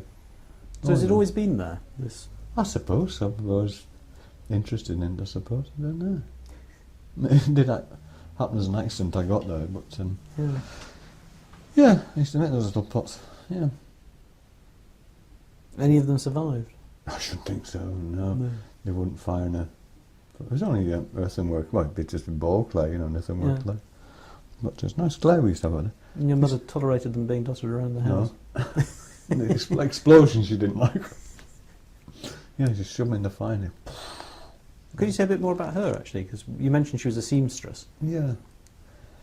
Yeah, she's alright. My mum used to do holidays. She used to save up so we could go on holiday and stuff. Never had much money, of course. No, you didn't have a stepfather or anything? No, she never had. No, she didn't go out very, didn't go out at all. Nothing. We just got the pictures and stuff like that. Yeah. Mm. He was quite ill in the end. Mm. It was alright. Came down here a few times. Right, came to visit. Yeah, then the train journey became too much. Yeah, too far. It's a long way, actually, isn't it? from Oh, London? yeah. My mate Dave came down not long ago. I went to meet him at St Ives. And this little shuttle train came in, you know, like St Ives Flyer. Thought he's not on that. And Dave got off all the way down from Manchester. He'd been to Manchester, Wales, about 12 hours. It's very sociable. Horrendous. So I'm not doing it again. I said, no, Dave, don't do that. Oh my God, it's so funny. Do you remember Wales? Because you mentioned you used to visit Wales. Not a lot. I remember fishing, trying to fish with my uncle Dick, because he used to fish the D, the salmon. Always liked fishing. Fish the D for salmon. I don't remember much of it really. No. You have no affinity for Wales or anything? No, really. Used to fish the canal there as well, by Iron Bridge at Llangollen, at Ackerby. Used to go on the Iron Bridge and fish the canal there. Used to fish the canal up home as well. So in fact, the fishing started at a very young age as well. Oh yeah, I've always gone fishing. Used to catch tiddlers in jam jars, you know, from the streams on the moors. Oh yeah, always interested in fishing. There's water. Janet would, my mum would always say, stick a fishing rod in it. You know. Right. Oh yeah, always liked fishing. Yeah. And the pots and the fish come together in the cooking. I suppose so. Yeah, Harry. Yeah. We used to make. Do you ever remember those things called bobo pots? It was just biscuit pot, earthenware, and it had a lid on, and you put a chicken. It's like a round pot, and it was cutting it up and down, so you could lift that top off. Janet Leach had this idea we could make fish bobo pots. So I was making these these pots shaped like a fish. They get more and more ornate. They got more scales. But you'd use them, and God, it'll have stink after a couple of times. She said, we'll try them with tin foil inside. I said, oh, this stink like blazes. It did. So you just couldn't get rid of the smell from the... No, you could do it. A chicken one seemed to, it was all right, but the fish, they didn't work at all. We sold some. People bought them, but I don't know. I don't think they gave them very long. But I made them more and more ornate. You know, I was putting more scales and more fins on them. They're taking on the shape of a fish. They became more sculptural forms than an actual cooking pot. Yeah, they're quite good fun, those. Yeah, bobo pot. What's the shape you most love then in pots? The round things like that. Sort of vase shaped type Yeah, things. bowls. Bowls are easy. Mm. Because it's a natural thing for the clay to come out. Little round pots I like making. Yeah. I like having those jugs with big handles on. I like jugs a lot, actually. Yeah. Don't sell very well, jugs. Don't they really? Oh. Boots, when she had the craftsman shop, you know, Boots regular. She was never keen on taking jugs down. She said they don't sell very well. That really surprises me. I suppose they're ultimately for function, though, rather than ornament, Yeah, maybe. So yeah, people are looking for trinkets, then... I mean, some of mine, most of mine, because I make them, heavy. Burners, if you filled them up, you won't be able to lift them. Some of mine you won't be able to lift them, because it's a difficult thing to make, because you've got a lot of clay in the handle. Right. So you make a pot which is reasonably lightweight, but when you put a handle on, you add a lot more weight to it. And I can never get them light, and mine are always too heavy. I admit that. Always too heavy. I do make heavy pots anyway, but yeah, I mean that one of Bill's is quite heavy, but it's full of stuff, that ash laser or that brown one. So. Do you make heavy pots deliberately, or do they just... No, I just go on it. Yeah. So. That's full of money, that brown one. Right. I put my detective money off the beach, I throw it in there. Do you really? You pick up the change? We do quite well. Bought that TV, surround sound system, new amplifier, tuner. Do you go through the metal detector, do you? There's a bloke down there now, he comes out, he's buggered it up for me actually, Dave. He's over £600 so far this year. He did just 1,000 last year. And this has just changed people drop when they're... Yeah. Oh, yes, it's incredible. The other night he got 38 quid. And these are pound coins as well as... Pound coins, anything, pound, pennies. Yeah, the other night I got £6 and it was all in pound coins. I don't go down that much because there's too many. He does it when there's people down there and I won't do that. I generally go down early morning. Right. But he's going down at night. He'll be down there at 6 o'clock on the dot. He's down there. There's people down on the beach and he's going round them. And he's down there till it goes dark. He's up and down the beach, up and down that beach. He clears it because you don't find much in the morning. You might pick up £2 or £3, but no. But it can be very, very profitable. Amazing, isn't it? Oh yeah, I mean I've half bought a digital camera. Yeah, I've got the back. Two or three trips to the bank I generally have to carry because all this cash. Then I buy something with it. So you stick them in Bill's pot when you get Yeah, them? I stick it in there till October, November. And then we tip it all out, sort it all out, and count it up. What was it like when you first arrived here then? Very quiet. It did get a few people around in August, but not the crowds like there is now. Mm. It was much quieter. And were there lots of local people living in the houses? I don't remember, I don't know. I presume so, yeah. A lot of these cottages have resold. I know a lot of people that live down here have gone up to the council estate or moved to Carbis Bay or something like that. Because most of these houses now are second homes. Right. Second homes, holiday lets, whatever. Just here there's only, well there's 3 lived in now. Right. But he's only there half the time. The other 2 are holiday lets. Up where Bob lives up there, there's Bob and all the rest is lets. All those houses across there are holiday lets. All those there, except this man on the corner is now moved in permanently. The rest of them are lets. Amazing. Yeah, I don't think there was that much like that before. Right. It was much quieter. What was the harbour like? Was it full of fishing boats or? Yeah, there were only small boats, toshers, just mackerel catching boats. Right. There was one boat I think doing Seal Island trips. That was it really. There was nothing much going on. It was busy mackerel catching, but presumably in the winter, I don't remember then. All the boats came out. They didn't fish anymore. It was just catching mackerel. Right, we were saying, weren't we? And crab pots, of course, nets. Now they're using nets to catch lobsters and crayfish. There was mostly crab pots, mostly small little boats. Not huge boats like they are now. And what about the fish restaurants? Were they there or? No. What was there then? It was just a studio or somebody living like the Blue Fish, I think.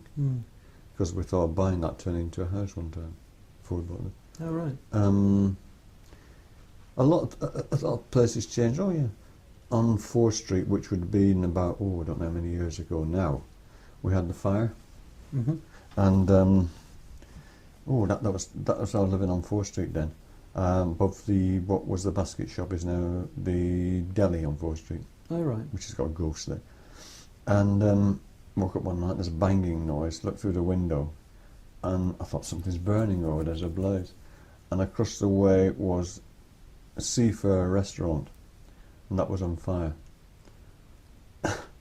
So I dashed out and tried to wake Jeff Airstrike, who's a potter. He was living underneath, because this belonged to Janet Leach at the time. He wouldn't believe me. I ran into the street, put my shoes on and whatever, ran into the street. There's one policeman, and I said, it's on fire. So he said, we have to evacuate everywhere, me and the policeman. The fire then burned from the Seafarer restaurant up to Woolworths. All that collapsed. The opposite side of the road, where we used to call the African shop, the other side of Academy Steps, that all got burned down. And it was burnt down right down to the end of the harbour. They rebuilt it as it was, but the things opened up as other restaurants, and a lot changed. It was built more or less as it was. They had to, but more restaurants appeared then. Things which weren't restaurants are now restaurants, or surf shops or pasty shops. You know. Yeah. It has changed that way. It's very tacky. There's a lot of rubbish in the shops as well. There's too many art galleries. I think when the Tate opened, 8 extra art galleries opened up in St Ives. I mean, were you aware of an art colony here when you were? Oh yeah, it's always been known as an art colony. Yeah. And, I mean, when I came, I don't remember much of them, but when I was living here for a bit, we used to have good fun because John Antrobus used to live here. You know, John Antrobus, playwright, and to which Spike Milligan used to come and stay with Antrobus, and that was good fun. Okay. So back a few years. Yeah. They lived behind the sloop in a little house behind the sloop somewhere. Oh, okay. John and Maggie Antrobus. He lives in London. Haven't seen them for ages. And what did you make of Spike Milligan? Oh, one of my heroes. Really? Yeah. Yeah. There were a lot of people who used to turn up in those days. I mean, since then, we've had other things like people making lots of movies down here. They made Straw Dogs, Sam Peckinpah, my favourite man, and Dustin Hoffman, the lovely Susan George. Then they made Raise the Titanic. That was funny because we met the guys. I walked through the film set. They were filming down outside the sloop, and I'd ferrets at the time, and I'd been to the butcher's. Oh, I'd been to get some paraffin, and I'm walking through, and the guys started shouting, "Hold on, fella, hold on!" And I thought, "What the bloody hell is he doing?" So I carried on walking, and there's a big man stood in front of me, and he said, "You just spoilt that shot, you know." So I said, "Why? What are you doing?" It was like Guinness. So these two guys started shouting at me, so I said, "Okay." And we went for a meal from the potty for some reason. Must have been a birthday or something. There used to be a nice restaurant in Holstown called, might have been the Oven Door or something like that. And we're in there about to have our meal, and the film director and producer came in, and she said, "God, look at here, fella, it's a man that fucked our movie." And we started chatting, and we got on very well, you see. So we said, "What chat?" So I met Mr. Peckinpah. And then that went on for a while. So they're going to get me into a western. It became funnier and funnier. We had a really nice time with him. Johnny Johnson, I think he was called. And it was months later. I'm going to work at Tregenna Hill, up Porthmeor Hill. It's drizzly, and there's all these cables running across the road. There's a big caravan thing at the top. A lot of people in the graveyard. I thought, what's going on here? So the caravan door opens. "Hey, fella, fancy a coffee?" And it's these two guys who are refilming. And if you see the film, at the end of it, they're finding whatever it is, titanium or something, some cronky thing they got to find. It's buried in a graveyard in Gloucester. It's in the graveyard. It's filmed up there. Yeah, they were really good fun, those two guys. It's a very picturesque place, isn't it? Oh yeah, if you ever see the film, it's brilliant because it starts. We all got free tickets to go and see it as well. You know, quite good fun. A helicopter flying over St Ives. And that is a really good shot. Everybody was going, "Hey, Charlie, just free finger it." Yeah. Oh, it was brilliant. Yeah, but it went down the pipe as a movie. Right. It lost millions of it. And since then, they've made a lot of films down here. A lot of, oh gosh, she's called her, some lady writer. They make a lot of her films down here from her books. I think they go on the German market. Right, okay. Or the Sand Pebbles or something like that. I can't remember what they're called. A couple of mates of mine have had bit parts in them. You know. They had to come into the sloop in a storm. They're supposed to enter the sloop, come down outside the sloop, and they rush in, and it's pouring with rain. They got hose pipes on. They did about 7 or 8 times. They're absolutely soaked. And they did one about when they used to launch the lifeboat by dragging it with horses. And I was on Back Road West, and I heard these horses going down. I thought, what the hell was that? So I opened the door and nothing. I could smell horses. I thought, it's a ghost, you see. So I thought, I'll creep, and I went to, and they got these huge Shire horses on the arm and pretended to drag the lifeboat down. That was quite a good film. Yeah. Yeah, Joss Ackland, he was down filming at one time. Gene Simmons, he was in the Co-op shopping. And that Irish fella used to come down and that. Oh, he's dead now. He used to be in the sloop. Richard Burton was in the sloop once, singing away one Sunday lunchtime. He used to go to the sloop a lot. Yeah. So it was your local, really? Yes, well, in the old days, before we could get served in the Beatnik days, you could only get served in the Golden Lion. Landlord Len Arnold, smashing old chap, he's died now. You couldn't get served anywhere else. Why was that? Well, he got long hair and he was supposed to be dirty. So at what point were you served in the sloop then? How did that go? I don't know when I was staying here for all the winters, I suppose. Yeah. Yeah. Because you used to drink in the Golden Lion then. Oh yeah, I mean, I think there was a time that we still couldn't. He was a bit fussy, the old landlord down the sloop. I think Janet Leach came down and laid into him saying they're potters or something. She was going to be very aggressive, and that's when it changed a bit, I think. At least the Castle was also a good pub as well.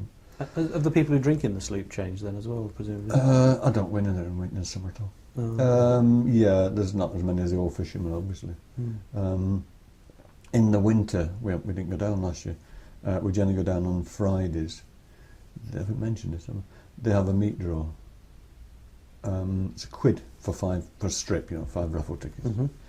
And you can win beef, chicken, pork, lamb, a bottle of wine, or a box of wine, a bottle of spirit, something else, and a mystery prize. This is on Fridays. And that's good. And then you get food before it starts, chips and something. And then after the draw, they do all sorts of exotic food like snails and lobster and masses of food. This is at the sloop. Yeah, this is in the winter, only in the winter. Yeah. We won a trip to the Scillies, a flight to the Scillies, a digital camera, endless joints of beef and whiskey and beer and wine.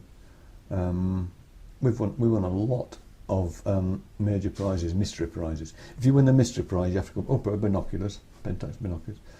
You have to go behind the bar and read something out, which has generally got two meanings. You know, it's generally quite rude, and then you get your prize. At one time, I won 3 times in one night. I said to Morris, no, I can't have another one. It's not on. He said, "You come and have it, boy. Or Father will shout at me." He's dead now, old Henry Simon. "Father will shout." I said, "Right, Morris." That was a trip to the Scillies. Right, was he the landlord, or was he just? Morris is the landlord now. Henry was. He owns a plumber's Simon shop. Right. Henry's died now. I'm very fond of Henry because I used to meet him in the street. He said, "How are we treating you down that pub, boy?" And he used to drive this little Jeep thing very slowly. I mean, he'd stop in 4th Street. "Hello, boy." "Oh, Henry." All the cars would be honking. He'd go. And his dog in the back. His old mate with his cap on. He so slowly. When he died, Phil Moran, Phil gave the talk at the end of it. And he said, "I remember a story that somebody told me," mentioned somebody's name. He'd been fishing Man's Head one night, and he's walking up Portsmouth Hill. Henry comes along. He said, "Been fishing there, Tommy?" "Yes, Henry." "I'll give you a lift home." "Oh, thanks, I'm in a rush."